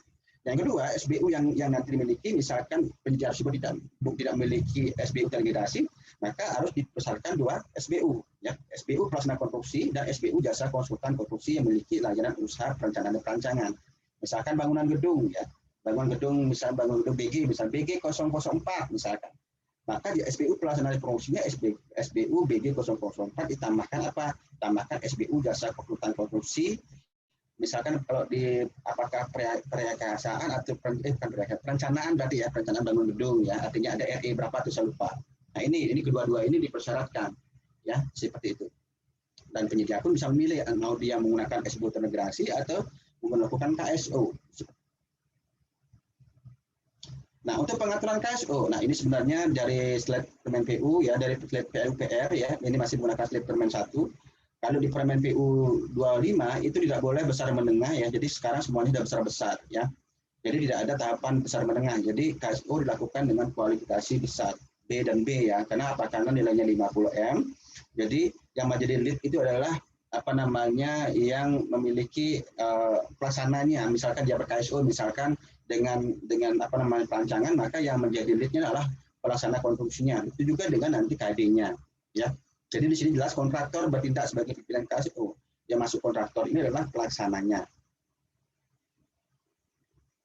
Memiliki kemampuan dasar. Jadi kemampuan dasar dihitung adalah pada pekerjaan konstruksi jenis dengan nilai paling sedikit sama dengan pagu pekerjaan dan rancang bangun. Tetap 3 kali NPT ya. Di sini maksudnya adalah kemampuan dasar itu termasuk terintegrasi ya. Jadi dengan rancang bangun. Jadi bukan bicara bahwa nanti misalkan dia ber-KSO dengan konsultan perancangan, KD-nya konsultan perancangan itu nggak bisa digunakan sebagai kemampuan dasar. Jadi kemampuan dasar ini yang digunakan adalah kemampuan dasar dari penyedia terintegrasi. Atau nanti misalkan dia ber-KSO, maka yang menjadikan KD-nya adalah pelaksana konstruksinya, bukan KSO, bukan dari konsultan perancangannya. Jadi di sini dibuktikan dengan bukti kota ini sudah clear ya untuk yang ini 15 sama dengan Permen 14 ya. Jadi bukan 10 tahun lagi. Ini status peserta pada saat menyelesaikan kontrak ini, maksudnya statusnya apakah dia itu ber-KSO ataukah statusnya itu mandiri atau tidak ber-KSO ya, itu maksudnya. Selanjutnya memiliki pengalaman jenis. Nah, selain KD ya, jadi penyedia integrasi ini juga harus memiliki pekerjaan sejenis ya. Ini berbeda dengan KD ya. Misalkan pengalaman pekerjaan konstruksi integrasi rancangan dan bangun ya. Ini untuk apa? Untuk yang penyedia terintegrasi. Pengalaman pekerjaan konstruksi. Nah, artinya pengalaman bangun gedung saja misalkan untuk kontraktor non integrasi ya. Kalau di atas terintegrasi, kalau ini non terintegrasi ya. Ini biasanya dia ber-KSO pasti dengan konsultan perancangan. Yang ketiga, pengalaman perencanaan dan perancangan produksi untuk konsultan perencana perancangan yang bersinggungan dengan kontraktor non terintegrasi. Jadi harus ada dua-duanya ya. Ya BTSU, yang KSU perancangnya juga harus punya pengalaman sejenis, yang pelaksana konstruksinya juga memiliki pengalaman sejenis. Nah, kalau yang terintegrasi langsung saja memiliki pengalaman sejenis terintegrasi. Ya, seperti itu. Memiliki SKN. Nah, SKN ini sama ya teman-temannya, saya nggak mau sampaikan. Jadi SKN ini sama dengan pekerjaan terintegrasi. Ya, cuma dia nanti kalau dia SKN-nya cuma bedanya adalah dari 10% dari nilai pagu pekerjaan. Kalau yang konvensional itu 10% dari nilai APS. Baik. Nah, untuk persyaratan evaluasi, nah ini tidak perlu disampaikan ya, ini sudah masuk ke dalam faktor integritas ya. Jadi teman-teman sama saja dengan pernyataan-pernyataan yang ada di pekerjaan konvensional ya. Jadi ini nggak perlu disampaikan, sudah termasuk fakta integritas. Nah, untuk penambahan persyaratan ya, kalau penambahan persyaratan ini apabila ada penambahan dari ketentuan pengguna jasa ya. Jadi misalkan ada ada kalau memiliki kondisi yang tidak pastian itu juga harus mendapatkan persyaratan setujuan juga ya teman-teman ya. Jadi ketika misalkan ada kondisi ketidakpastian itu juga harus mendapatkan persetujuan dari pejabat tinggi pratama, termasuk persyaratan-persyaratan yang mungkin di luar dari persyaratan-persyaratan yang saya sampaikan di awal tadi ya. Sudah ada standarnya, sama dengan Permen PU juga ada standarnya. Kalau ada penambahan dari di luar itu maka harus mendapatkan persetujuan pejabat tinggi pratama. Baik, kita masuk ke tahapan tendernya ya. Saya bahas dulu. Jadi tahapan tender setelah kualifikasi, jadi sekarang tahapan tendernya ya, ada undangan tender sama, pemberian penjelasan. Ini waktunya berapa? Batas maksimalnya itu pakai menggunakan atau minimal maksimalnya berarti batasan yang seperti di Permen PU 14 ya. Jadi tidak kalau di Permen 1 sama Permen 25 2020 tidak memang diatur tahapan-tahapannya berapa hari gitu ya, tapi bisa menggunakan cara prakualifikasi yang ada di Permen PU 14 tahun 2020. Nah, pertama kita masuk ke dalam syarat evaluasi administrasi ya. Kalau kita bicara syarat evaluasi administrasi sudah jelas yang menggunakan sistem gugur. Ini juga nggak perlu kita jelaskan lagi ya, lebih tepat.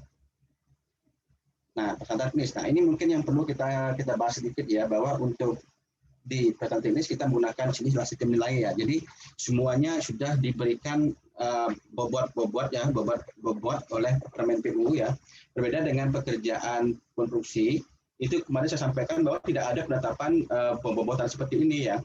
Ini persis banget seperti konsultan ini. Misalkan jangka waktu pelaksanaan ini diberikan bobot remnya 3-5%, proposal rancangan 20% 20-30% ya. Di sini juga nanti ada bobot subunsur ya. Uraian pelaksanaan pekerjaannya 10-20%, organisasi pelaksanaan 3-5%, manajemen pelaksanaan 15-25%. Nah, ini memang lebih enak kita langsung praktek ya. Tapi next saya akan membuat materi juga untuk yang melakukan penyusunan secara praktek ya.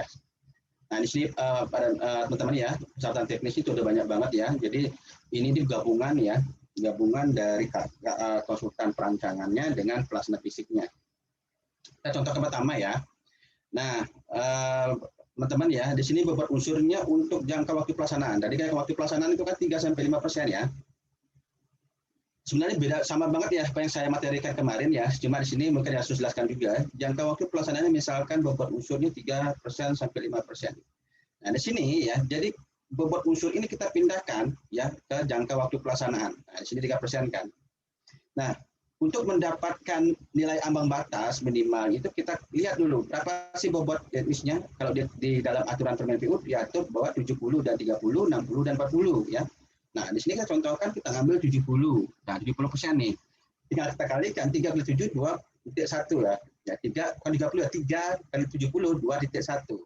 Karena bobot unsurnya lah 3%-5%. Di sini kita contohkan diambil 3. Nah, untuk jangka waktu pelaksanaan ya kita harus menetapkan bobot subunsurnya. Bobot subunsur ini itu apa? Untuk memberikan nilai terhadap kriteria evaluasi yang kita tetapkan.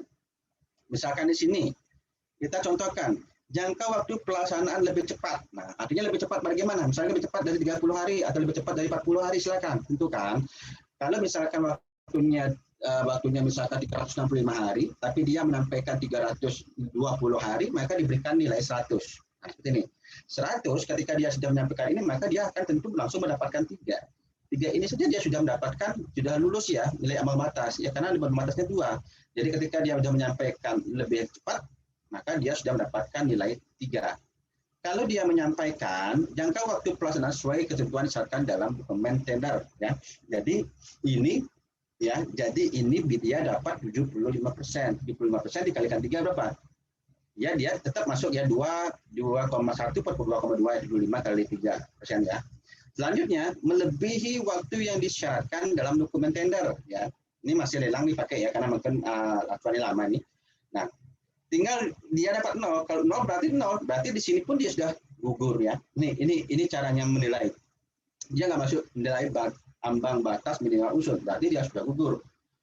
Di satu kriteria saja dia sudah gugur seperti itu.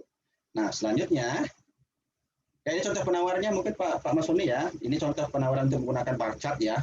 Nah, ini kita lihat ya nanti apakah dia menyampaikan batas waktu lebih cepat atau sesuai ataupun tidak menyampaikan sesuai dengan disyaratkan. Dengan sesuaikan kebutuhan ya. Ini mau dengan 350 juga nggak apa-apa ya. Di mana dispesifikasi misalkan ini 50 pun dia 1,5 ya, berarti karena di sini kriterianya masih bisa sesuai dengan persyaratkan, kita harus melihat bobot unsurnya. Ketika kita persyaratkan 50%, takutnya nggak lulus di sini dia, ya 5 kali 3 itu udah 15, 1,5 berarti kurang dari 2,1. Jadi hati-hati di sini. Nah, saya takutkan nanti tendernya gagal nanti. Nah, ini saya maksud.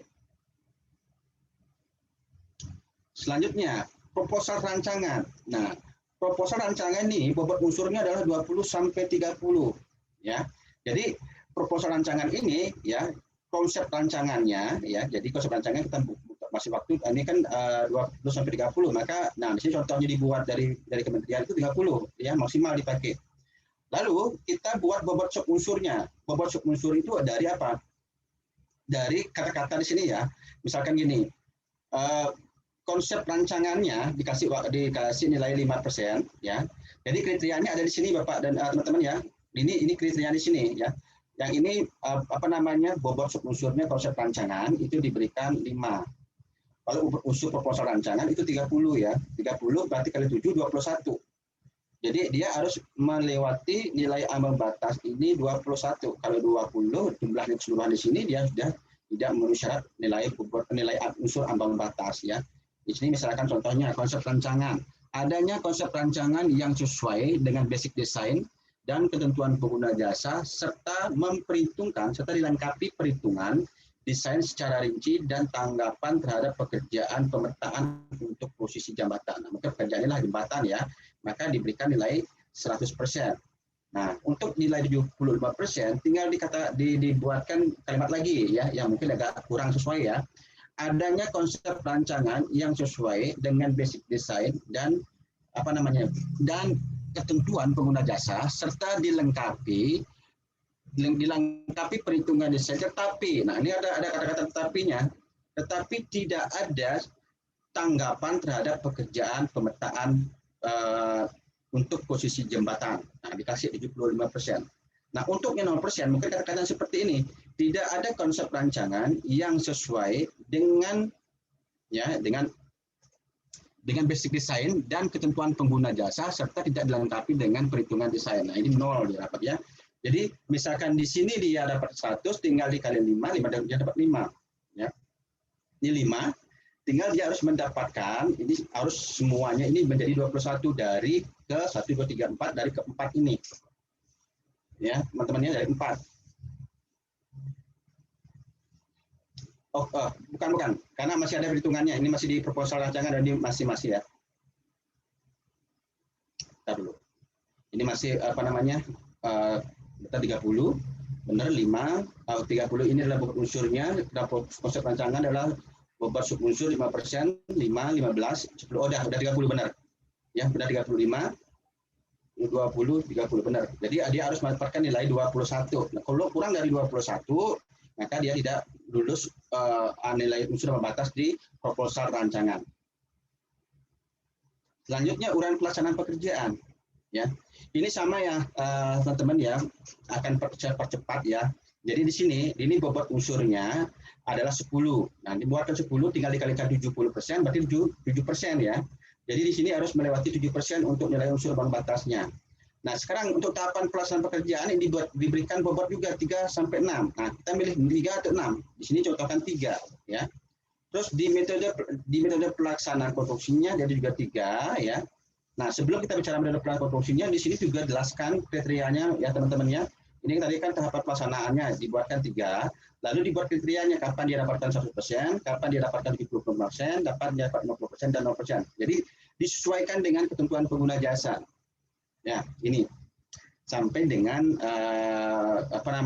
keempat ini ya, sumber daya teknologi, kesesuaian metode pelaksanaan ini sama ya. Jadi silakan ya.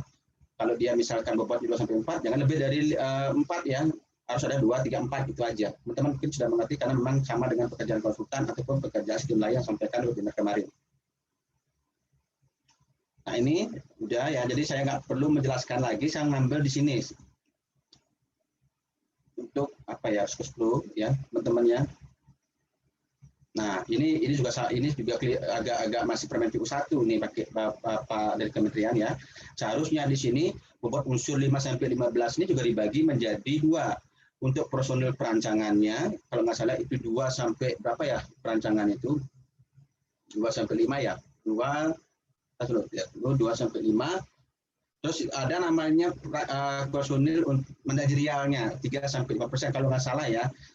Ini masih Permen PU 1, ini Permen PU 1 2020 yang hanya menggunakan personil inti. Jadi di sini dibuatkan personil perancangannya bobot unsur dulu 5 misalkan. Personil rancangan jadi ada juga 3 sampai 5 buatkan ya, apakah nanti 3 atau 5. Begitu juga dengan personil manajerialnya juga dibuatkan sesuai dengan ring unsur. Begitu. Peralatan utama itu sama ya, pokoknya apa yang sampaikan pada webinar kemarin itu sama caranya ini, hanya memang di dalam Permen PU 2000 ini 25 tahun 2020 ini kita sudah diberikan ring gitu ya, diberikan bobotnya sehingga kita gampang mengambil model yang misalkan kayak ini unsur dibuat 5 sampai 15 berarti 14 dia milih ya tengahnya karena masih memenuhi syarat 14 kali 7 berarti 9,80 ya nilai unsur ambang batasnya. Nah, jadi sekarang kita tinggal peralatannya layak dapat dipakai digunakan, kita buatkan ringnya berapa. Di sini 2 sampai 5 berarti 4 ya. Jadi bisa masukkan 4, bisa masukkan 3 ya. Tinggal dibuatkan kriterianya. Kapan dia dapatkan 100, kapan dia dapatkan 0. Misalkan 0 tidak seluruh peralatan layak dan dapat digunakan untuk pemeriksaan pekerjaan. Dia tidak menyampaikan pekerjaannya layak misalkan ya. Kalau yang 100 seluruh peralatan layak dan dapat digunakan untuk penyelesaian pekerjaan. Ini 100. Nah, sama dengan yang 100 sewa misalkan ya, sewa menggunakan sewa ini kan daftar pelatannya ada kerang bukti miliknya, apakah dia menggunakan milik sendiri, sewa beli atau sewa, dibuatkan ringnya. Ini ringnya 3 sampai 10 ya, seperti itu. Dia dibuatkan 10 di sini, dia mengambil yang tertinggi misalkan. Jadi tinggal buat kriterianya gitu. Apakah dia menyampaikan sesuai maka di 100, kalau dia tidak menyampaikan seluruhannya dia mendapatkan nilai 0.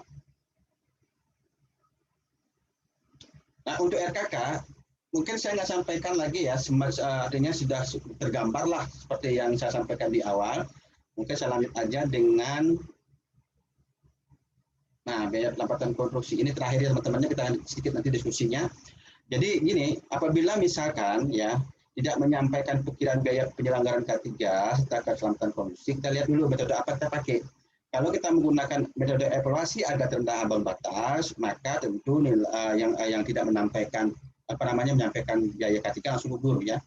Jadi walaupun di sini menggunakan sistem lain, tapi kalau dia di dalam file 2 ya, file 2 pada saat penawaran harga dia tidak menyampaikan biaya keselamatan konstruksi, maka dia gugur. Tapi kalau dia menggunakan evaluasi sistem dengan nilai ambang batas, dia mendapatkan nilai 0.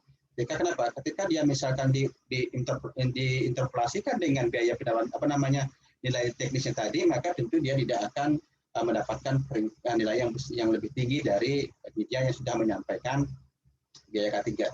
Jadi harganya 0 ya, bukan biaya penerapannya 0, tapi harganya dibuat 0.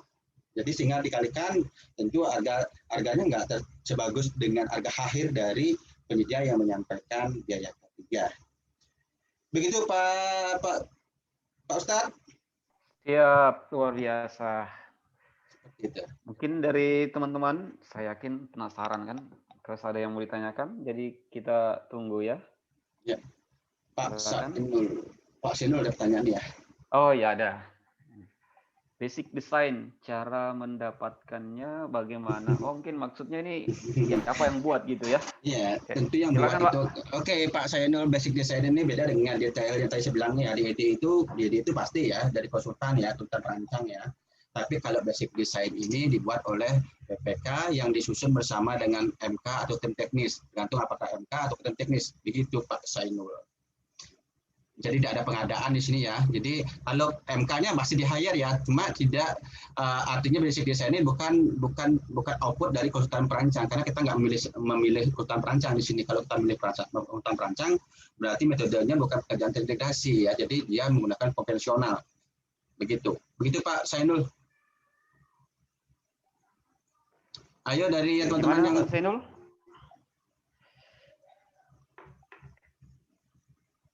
Ayo, yang lainnya. Sambil nunggu Pak ya, coba. Ya. Saya mau tanya ini Pak, sambil nunggu teman-teman yang lain ya. Silakan. Oke, siap. Ini terkait dengan syarat teknis tadi, itu kan ada pasal harus dipresentasikan oleh peserta. Itu benar ya untuk DB? Betul. Jadi semua persyaratan tadi baik proposal rancangan, uraian pelaksanaan pekerjaan, metode itu harus dipresentasikan oleh Pokja. Nah di sini makanya Pokja di sini kan tidak bisa melakukan penilaian sendiri ya. Maka dari itu sebenarnya Permen PU 1 pun kan sudah ada MK ya, tidak ada tim teknis lagi ya. Di Permen PU 25 ini ada tim teknis kan. Cuma tim teknis itu hanya bisa membantu sampai pelaksanaan pemilihan aja. Nah disinilah keterlibatan tim teknis atau MK pada saat presentasi. Itu Pak Ustadz. Oh jadi nanti penilaian misalnya 100, 75, 50 boleh dibantu sama MK ya? Itu kan sudah disusun, nanti nilai itu nanti kan ditetapkan oleh pejabat tinggi pertama ya yang untuk APBD. Oh siap. Gitu. Oke. Jadi tinggal dituangkan saja ke dalam dokumen pemilihan oleh si Pokja gitu. Jadi bukan Pokja yang buat nilai-nilai tersebut ya.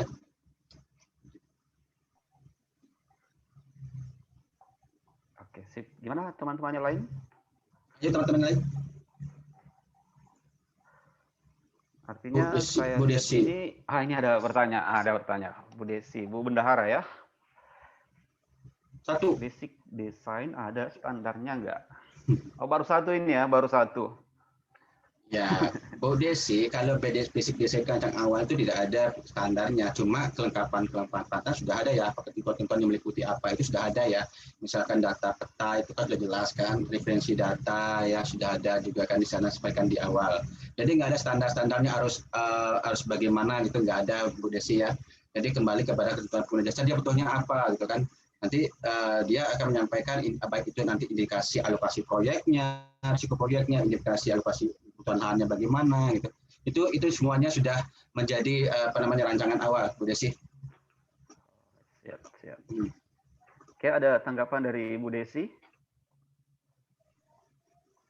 Oke, kita lanjut ke berikutnya ya.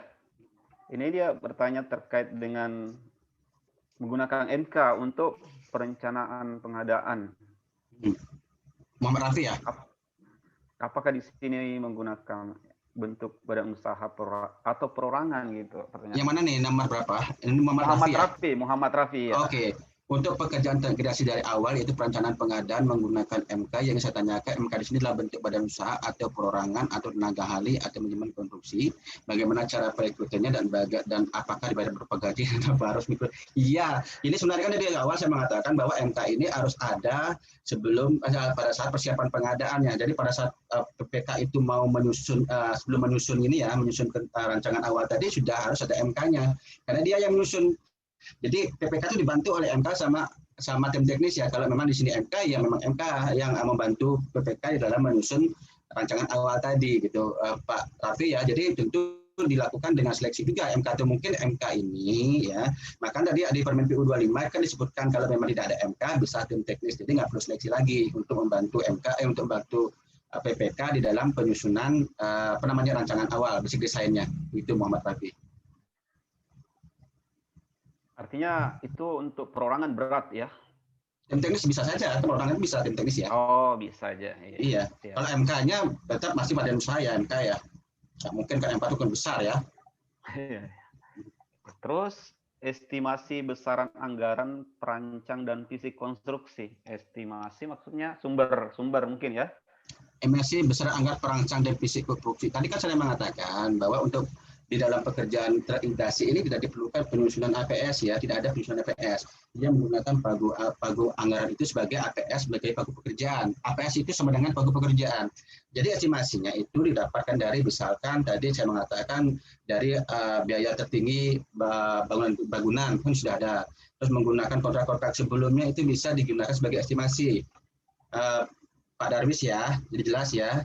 Jadi bisa menggunakan kontrak sebelumnya. Misalkan sekarang ada jembatan, dilakukan terintegrasi. Walaupun nanti kontrak yang sebelumnya itu bukan terintegrasi, itu sebagai dasar, sebagai estimasi dulu gitu untuk menetapkan pagu anggaran oleh PA.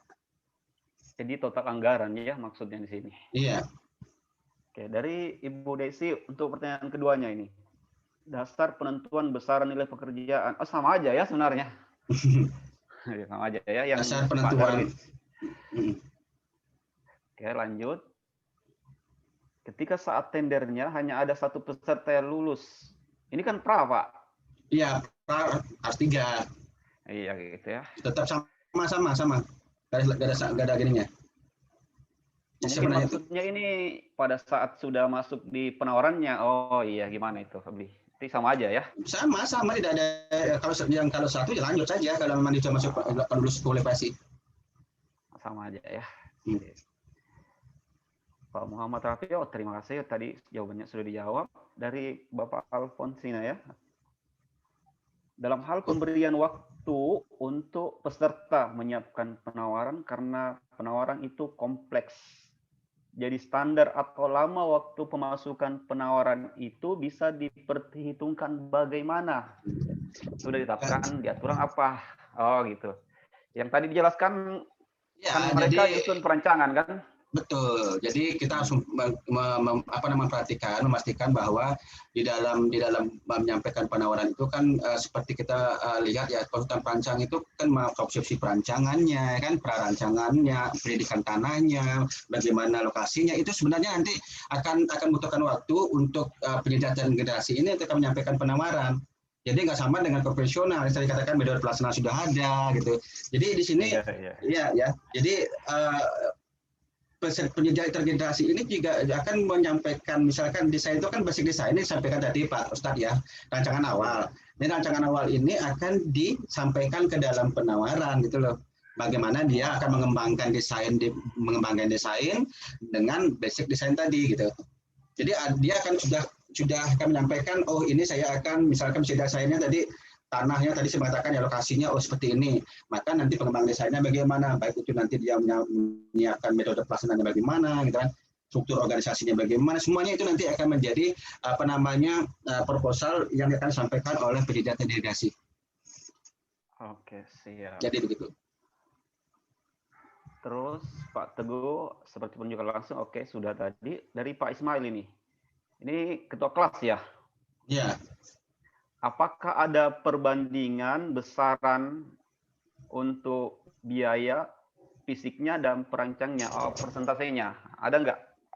Kalau saya bilang itu kan pekerjaannya kan jadi satu ya, jadi satu antara, jadi karena di sini kan tidak ada APS ya, jadi pagu anggaran itu menjadi satu untuk sebuah bangunan yang akan jadi gitu Pak Ismail. Jadi di sana itu tidak bisa disebutkan misalkan gini, mungkin secara gimana ya, RAB itu kan nggak ada Pak Ustadz ya.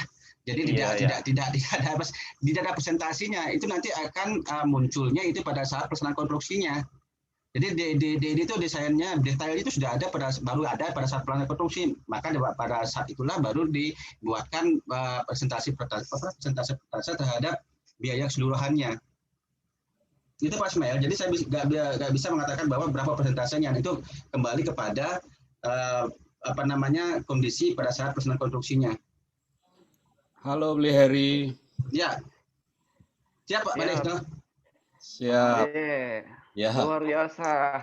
Ini Bapak kos saya ini, gimana kabar, Pak? Maaf terlambat gabung, maaf. Pak Sukri, Siap, salam sehat. Ya, sehat. terkait prosentase tadi, mungkin ada satu yang mungkin menjadi kalau dibilang permasalahan ya, terkait dengan KSO, Beli Heri. Ya, Kalau KSO untuk desain and build, taruhlah bahwa yang ber-KSO itu adalah konsultan perancang perencana dan penyedia konstruksi. Itu formasi daripada permodalannya itu kira-kira berapa besar ya? Ya. Kalau di konstruksi jelas ya. Kalau di Ya. konstruksi jelas. Mulai lebih dari 70. Ya, Nah, kalau di konsultan ini mana ya? jadi gini Pak Made, kalau di aturan, kalau dia itu berKSO dengan Konsultan. pelaksana konstruksi jelas Pak Made. Kalau sekarang kalau tidak konstruksinya, pelaksana konstruksi kan 70% sudah jelas Pak Made ya. Sekarang kan dengan konsultan. Oke, Ya. kalau konsultan memang tidak diatur Pak Made. Konsultan itu melakukan kesepakatan di awal Pak Made. Berapa dia akan melakukan seri modalnya dengan antara pelaksana konstruksi dengan KSO konsultan konstruksinya. Oh ya, jadi itu ditentukan pada saat mereka ber-KSO ya. Iya, menurut Jadi tidak ada ketentuan seperti KSO di konstruksi ya. Nah, karena ini sering menjadi pertanyaan. Ya, betul. Ya, ini betul sering sekali Pak Made. Karena dia Siap. Terima kasih. Jadi pertanyaan Pak Made ini sudah saya sudah saya kawal dari kemarin tuh. Ketika Pak Made menanyakan seperti itu kemarin juga sempat ya Pak Made ya. Iya, kita diskusi waktu di Le Grande ya. Ya, langsung saya nembak yang pembuat kontrak DB-nya. Katanya memang untuk yang diatur 70% itu memang untuk pelaksana konstruksinya. Tapi untuk KSO silakan mau berapa gitu disepakati pada saat KSO-nya. Gitu, Pak Made. Ya, lanjut. Ya, siap, lanjut ke Pak Dodi. Sering baca di FB senior ASN. Saya tahu ini maksudnya ini ya. Tenggelamkan ya, oke dah paham Pak. Oke. Belum selesai, tahu-tahu ada temuan kerugian negara yang saya tanyakan. Ini bagus nih. Mengaudit. Bagus pertanyaan Pak Dodi. Apa yang bisa mereka? Oke. Terkait audit ini ya. Iya, inilah sebenarnya masalah yang memang belum ya bisa diakomodir ya oleh pekerjaan terintegrasi di sini Pak Ustadz. Kenapa Pak? Karena memang kan sudah ada ya seperti pekerjaan konvensional ya sudah ada berapa harganya, satuannya berapa kan, analisanya bagaimana. Ini nggak ada. Nah, ini yang jadi permasalahannya memang soalnya ini APH itu masih mindset-nya itu pokoknya dia itu harganya ini harus sesuai gitu loh. Intinya harus ada backup-nya. Ini kan nggak ada backup kan? Jadi dari awal tuh kalau kita bicara pekerjaan konvensional itu sudah ada backup-nya Pak Ustadz ya. Ada namanya penawaran harga dari penyedia atau mungkin dari PPK juga ada dibandingkan ya. Nah ini yang memang masih belum bisa terjawab sebenarnya. Saya kemarin juga menanyain juga ke kementerian Pak. Ini ada teman-teman yang di audit nih tapi APH-nya menanyakan basic backup-nya. Gitu. Kita tahu bersama kan DED itu kan ada di misalnya konstruksinya. Nah ini memang Pak Dodi ya. Jadi memang tapi diakalin juga ya diminta penyedia terintegrasi itu membuat backup-nya gitu loh pada saat itu gitu. Jadi berdasarkan mungkin ya progres pekerja atau apa. Jadi intinya memang di pekerjaan terintegrasi ini auditnya sampai seperti yang disampaikan Pak Dodi. Jadi memang sering banyak sekali temuan. Kenapa? Karena mindset-nya PH itu masih seperti pemeriksaan pekerjaan konvensional gitu Pak Ustadz. Oke, siap. Jadi masih PR sebenarnya ya, karena kita sendiri nggak bisa menjawab ya. Oke, berikutnya masih dari Pak Dodi. PM25 2020 maksudnya ini ya. Ya. Itu bahwa salah satunya ada KKMK mungkin ya. Ada MK atau tim teknis mulai persiapan sampai seterima. Terus di slide tadi hanya sampai proses pemilihan. Mohon penjelasan. Sampai pelaksanaan pemilihan, sampai pelaksanaan untuk tim teknis itu dari persiapan pengadaan sampai pelaksanaan pemilihan selesai. Nah kalau MK itu sampai dengan setelah terima. Itu Pak Dodi. Nah, ini slide ini kan dari Ini kementerian berbeda ya. Slide-nya dari kementerian, tapi kalau dari regulasi kan saya sampaikan soal regulasi ya, bukan berdasarkan proses pemilihan ya. Ini kayaknya ini slide-nya masih Permen PU 1 Pak Ustadz. Oh gitu ya ya. Siap. Ya, makanya saya jelaskan, oh ini yang masih Permen 1, makanya saya sampaikan, oh ini Permen PU 25 gitu, nggak sama gitu. Oke, dari Pak Teguh, auditnya untuk DB bagaimana? Ya, tadi sudah Udah disebut jawab ya. tadi ya. Tapi tidak apa-apa, Ya. lebih dalam lagi ya. Ya, nanti mungkin akan dibuatkan aturan mungkin sama kementerian ya. Yang jelas ya, saya menanyakan kemarin memang sering terjadi masalah tersebut karena APH itu minta backupnya. Sedangkan harga itu kan nggak ada ya, Pak Ustadz ya, sering saya sampaikan ya. Nggak ada. Gitu. Nggak ada, masalahnya nggak ada backupnya. Oke. Mungkin sedikit Pak Iya, Ustadz ya terkait dengan yang tim teknis Siap Pak itu Mati, ya. siap. Ya, terkait dengan tim teknis itu di Silakan, mana Pak. perubahan dari Iya. Permen PU 1 ke 25 itu yang paling kelihatan adalah terbentuknya tim teknis ya. Kalau di pasal 7A itu mengatakan jadi manakala belum tersedianya konsultan MK, maka PPK dapat dibantu oleh tim teknis sampai mendapatkannya konsultan MK. Begitu bahasanya kalau di pasal 7A ya, terkait dengan keberadaan tim teknis. Karena memang itu yang menjadi perubahan utama dari 1 menuju 25. Ya, itu mungkin tambahan dari saya. Terima kasih. Ya. Terima kasih Pak Made. Ya, Oke, lanjut. coba saya buka pasal 7A. Oke, siap betul. Pasal 7A di 25. Dari 25, iya, betul. Ini dari Bu Dewi ya. Si. Pertanyaan ketiga. Jadi ini nggak ada kewajaran harga gitu ya? Iya, ya. Nggak ada lah. Jadi APS yang dia berdasarkan pagu Bu Desi ya. Gitu. APS itu sebenarnya pagu pekerjaan. Gitu loh.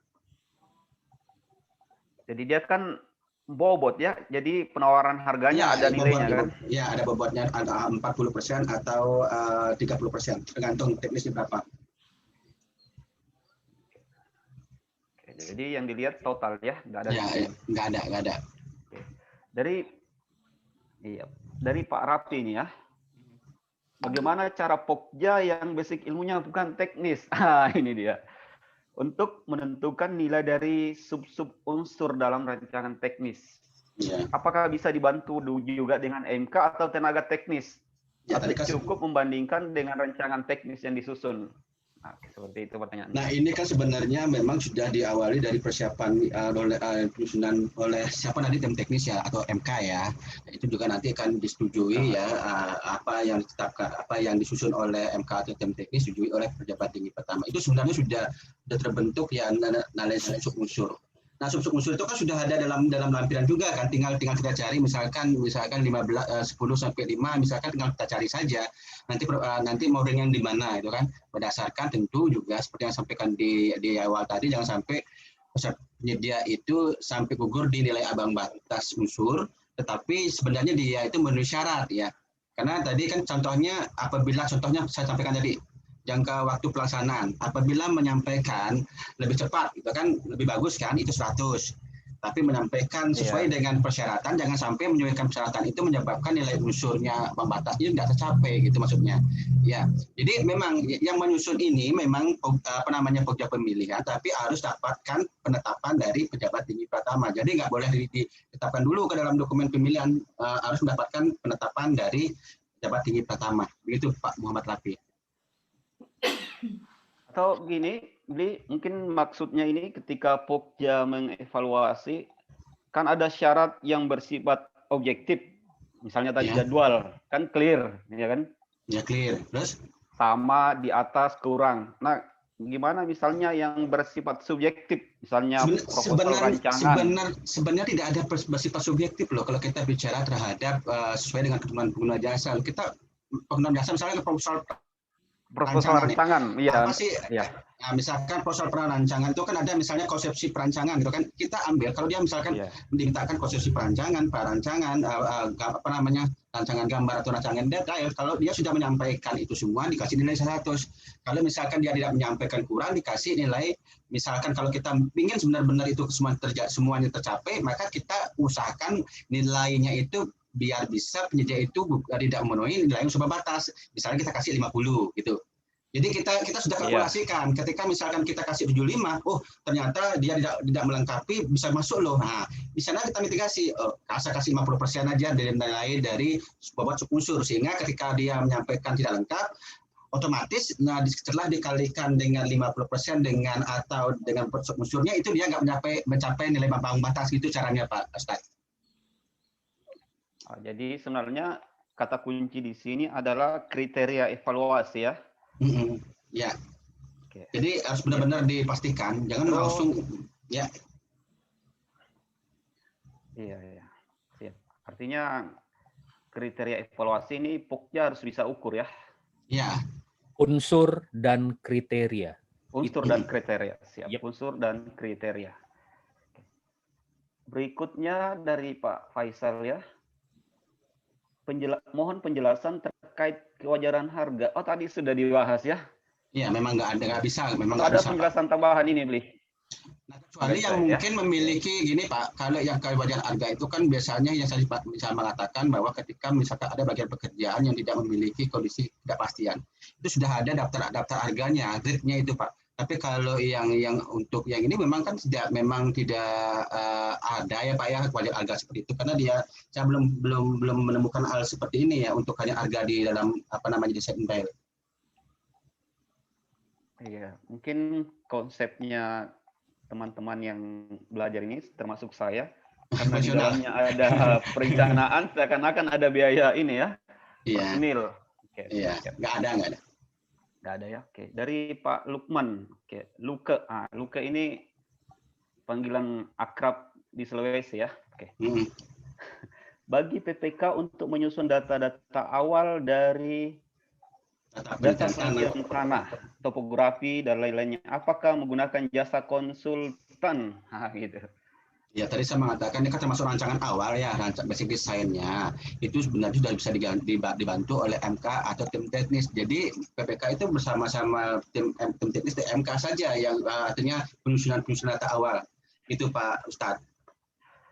Jadi di sini kan jelas PPK nggak bisa disusun sendiri ya. Pasti yang menyusun tersebut ya PPK itu dibantu oleh siapa? Yang tim teknis atau MK. Tergantung MK atau tim teknis yang ada pada saat itu. Jadi saya melihat ini usul untuk Pak Khalid, kayaknya ini penting untuk membahas terkait MK ini. Apa sih sebenarnya tugasnya gitu. Itu kayaknya penting untuk berikutnya ini ya. Mungkin bisa berikutnya. Pak Ustadz. Ibu Yuni, ya. Pak Ustadz sedikit saya. Siap. Ya. Mungkin ada beberapa kekhawatiran teman-teman dalam rangka pelaksanaan desain and build ini ya. Intinya begini, PPK jangan terlalu khawatir.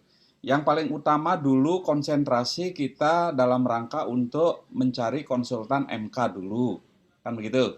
Mudah-mudahan tidak ada permasalahan di dalam mencari konsultan MK.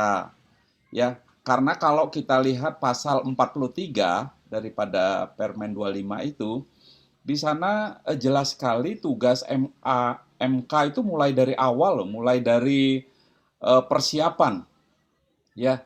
Jadi mulai dari tahapan persiapan pengadaan, terus kalau kita lihat pasal 43 sampai dengan F itu sampai audit loh, ya.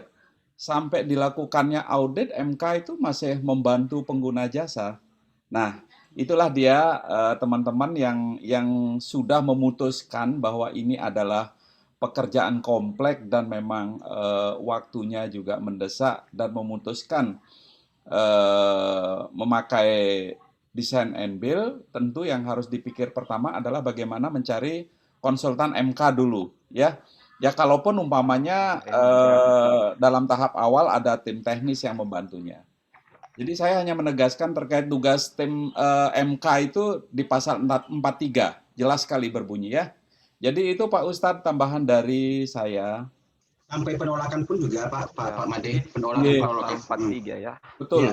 di pasal 43. Mulai dari Ya melakukan teman-teman, penjaminan pasal mutu 43. Iya, sudah ketemu Pak Ustadz? Oke. Sudah dapat ya, terima kasih. Siap. Iya, Oke, oke. berikutnya ini terkait dengan DB identik dengan Anggara Multi-Years. Pertanyaan keempat dari Bu Desi. Iya, banyak sekali modus itu. Kalau saya sih tidak harus multi-years Pak ya, apalagi kan tadi ada kata-kata pekerjaan kompleks atau pekerjaan mendesak, itu nggak harus memang multi-years gitu. Nggak harus apakah pekerjaan desain build atau multi-years, saya kira tidak. Saya tidak mengatakan tidak harus multi-years. Multi-years gitu. Iya, multi-years kan sumber pembebanan anggaran ya. Ya. Tidak haruslah artinya multi-years. Tapi mungkin saya sedikit memberikan tips Bu Desi ya, Bu Desi Semarang ya. Ya, yang cantik itu Pak. Iya, Bu Desi Semarang. Ya. Mudah-mudahan Semarang tidak hujan Yang terus. manis ya. Begini, terkait dengan multi-years atau tahun tunggal ya. Kalau memang itu umpamanya tahun tunggal, harus diwaspadai bahwa untuk seleksi konsultan MK-nya itu paling tidak melakukan seleksi dini. Kalaupun istilah seleksi dini tidak ada ya, tapi seleksi di tahun sebelumnya, agar pada saat di awal tahun berjalan itu memang sudah harus ada MK. Kalau umpamanya MK baru diseleksi di tahun itu sendiri, saya kira kita ketahuilah bahwa untuk seleksi itu butuh waktu berapa lama. 2 Akhirnya, bulan. ya yang termakan adalah jadwal daripada pekerjaan konstruksi. Nah itu dia. Memang kalau mau santai memang, jadi terpenuhinya masa pelaksanaan contohnya 8 bulan, 9 bulan, ya pilihannya adalah multi-years pilihannya. Jadi itu ya, Ibu Desi ya, kalau andai kata umpamanya memakai tahun tunggal ya. Ya, terima kasih. Mungkin Pak Ustadz. mungkin pertimbangan dari Bu Desi bagaimana misalkan memang dibutuhkan tahun ini gitu Pak Made. Ya bisa saja kan kalau nggak ada MK-nya langsung tim teknis kita pakai aja dulu gitu. Ya nggak seleksi gitu. Jadi kalau umpamanya tahun tunggal, artinya memang sudah di Januari sudah harus start seleksinya. Mungkin Jadi, sifatnya pekerjaan mendesak, mungkin harus dibutuhkan sekarang gitu. Jadi pemakaiannya umpamanya harus di akhir tahun begitu kriteria kedua ya, bukan komplek tapi mendesak. Ya, jadi paling tidak ya harus segera seleksi untuk MK-nya dulu. Jadi itu mungkin dari saya, Pak Ustadz. Siap, intinya MK 2 bulan, anggaplah dia nyusun bantu PPK sebulan, kemudian DB-nya 2 bulan, sudah 5 bulan ya kan. Tapi itu bisa disiasati, kebetulan ada pengalaman saya. Jadi pada saat MK bekerja baru 1 bulan, ya secara simultan sudah harus menyusun dokumen pemilihan. Nah, jadi begitu, sehingga jangan menunggu MK selesai, terus baru kita menyusun dokumen pemilihan untuk desain and build-nya. Ya, jadi itu bisa disiasati lah dengan bekerja simultan seperti itu. Oke. Oh iya, siap. Terus dari, ini dijawab apa enggak ya? Ini gimana? No identity ini, enggak ada identitasnya ini. Enggak apa-apa lah ya. Enggak harus ya. Ya. Pak, terkait dengan mengevaluasi proposal desain dari penawar mungkin bermasalah. Maksudnya bagi Pokja ini ya. Apakah pemilik perlu menyewa konsultan untuk evaluasi proposal? Yang tadi kita sudah bahas ini, Bu. Udah. Pemilik itu maksud siapa tuh? Pemilik itu siapa maksudnya? Apakah pemilik? Pengguna jasa mungkin maksudnya ya. Ya, mungkin kayaknya bukan ini ya kayak pengguna. Sudah terjawab di pasal 43. Udah ada. Oke, Pak Teguh sekarang. Oke, Pak Teguh, terkait dengan penetapan ambang batas nilai unsur tadi yang 70. Ada aturan, langsung saya jawab. Udah ada aturan 70, Udah, ya? 30, 60, 40 ya. Oke. Terus dari Pak Ketua kelas ini. Materi ke depan cocoknya konsultan. Sama dengan pikiran saya ini. Sama ya. Oke, mungkin sama. Bu Ira masih hadir ya Bu Ira. Sanggup ya artinya waktu ini ya konsultan MK. Bu Ira lagi mana nih? Oke. Siap. Berikutnya dari Pak Dodi. Wira lagi mandi. Hal apa saja yang menjadi prioritas mitigasi resiko di sisi Pokja? Aduh, Ini risiko apa ini ya dalam diri ya? ya sama saja sebenarnya semuanya tahapan-tahapan untuk proses pemilihan, risiko-risikonya segitu-gitu aja yang perlu dimitigasi, baik itu di persiapan pengadaan, ya reviewnya, bagaimana kita melakukan mitigasi persiapan pemilihan juga bagaimana gitu Pak Dodi. Sama Pak Dodi, itu Sama bisa kita aja. mitigasi sendiri ya. Sama saja di IBI atau konvensional ya. Oke. Itu cuma Lanjut dari proses Pak pemilihan Teguh juga lagi. kan. Semuanya harus serius. Oke, untuk syarat lama pengalaman tenaga ahli, apakah sama seperti yang tertera di SE22? Gimana ini? Sama enggak pengalamannya gitu, tenaganya, lama pengalaman? Ini yang ditanyakan Pak Teguh. Enggak, tidak diatur. SE22 itu mengatur pekerjaan konstruksi konvensional, sedangkan ini enggak ada SE-SE-an. Pak Teguh ya, lupakan SE22 di pekerjaan terintegrasi, tidak menyebutkan terintegrasi. Begitu Pak Teguh, Pak Ustadz ya, lupakan SE22, tidak ada menyebutkan terintegrasi di sana. Terakhir Pak Yudi Widodo. Apa tuh? Apakah dapat PPK dalam pelaksanaan pekerjaan DB memilih konsultan perencana terpisah? Tadi kan sudah mengatakan bahwa terintegrasi Ini tidak ada pemilihan. Tidak boleh dibawa ke sana ya. Iya boleh. Itu profesional lagi Pak Yudi ya. Jadi kenapa integrasi sudah jelas kan. Kalau memilih konsultan perencanaan terpisah itu berarti kita nggak usah integrasi gitu. Oke Pak Martin. Ini sudah ada lagi Pak Siinul Arifin, mohon penjelasan mengenai pengawasan pekerjaan DB. Tadi kan sudah mengatakan bahwa pengawasan itu dilakukan oleh MK. Jadi MK itu mengawal dari insurance quality ya, jadi penjaminan quality, nanti juga ada quality controlnya juga ya. Setelah pekerjaan selesai, nanti akan dilihat lagi apakah sesuai dengan kualitas atau tidak keseluruhan dari pekerjaan. Sama saja sebenarnya pengawasan pekerjaan yang dilakukan supervisi dengan MK ya, cuma MK itu lebih luas ya cakupannya dari persiapan pengadaan saya bilang tadi. Kalau khusus sisi pengawasan pelaksanaan pekerjaan yang dikontrak ya sama saja mengawasi, seperti itu Pak Sainul. Selanjutnya, oke, tadi sampai di mana saya terputus ini? Oke, sekarang Pak Luman Luki nih, apakah tenaga ahli dalam produksi maupun konstruksi dibayarkan dalam RAB sesuai standar imunisasi? Jelas ya, kalau yang namanya tenaga ahli, tetap ya, apalagi ini kan produksi ya, tetap yang menggunakan imunisasi. Ya Pak Lukman ya, ini jelas karena apa tenaga ahli ini kan bukan tenaga ahli non produksi ya, tapi tenaga ahli yang sudah diajukan oleh Kemen 897. Begitu Pak Lukman, tetap menggunakan imunisasi.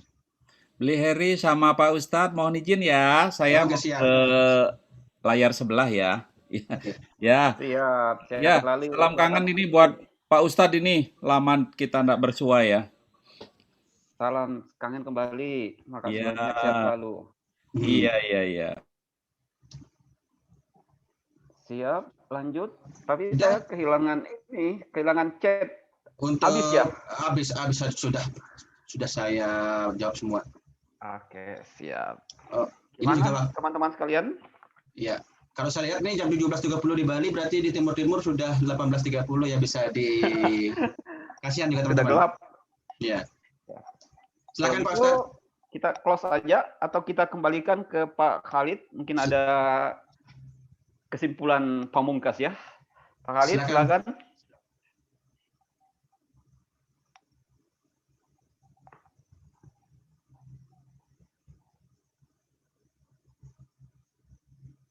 Sementara belum ada.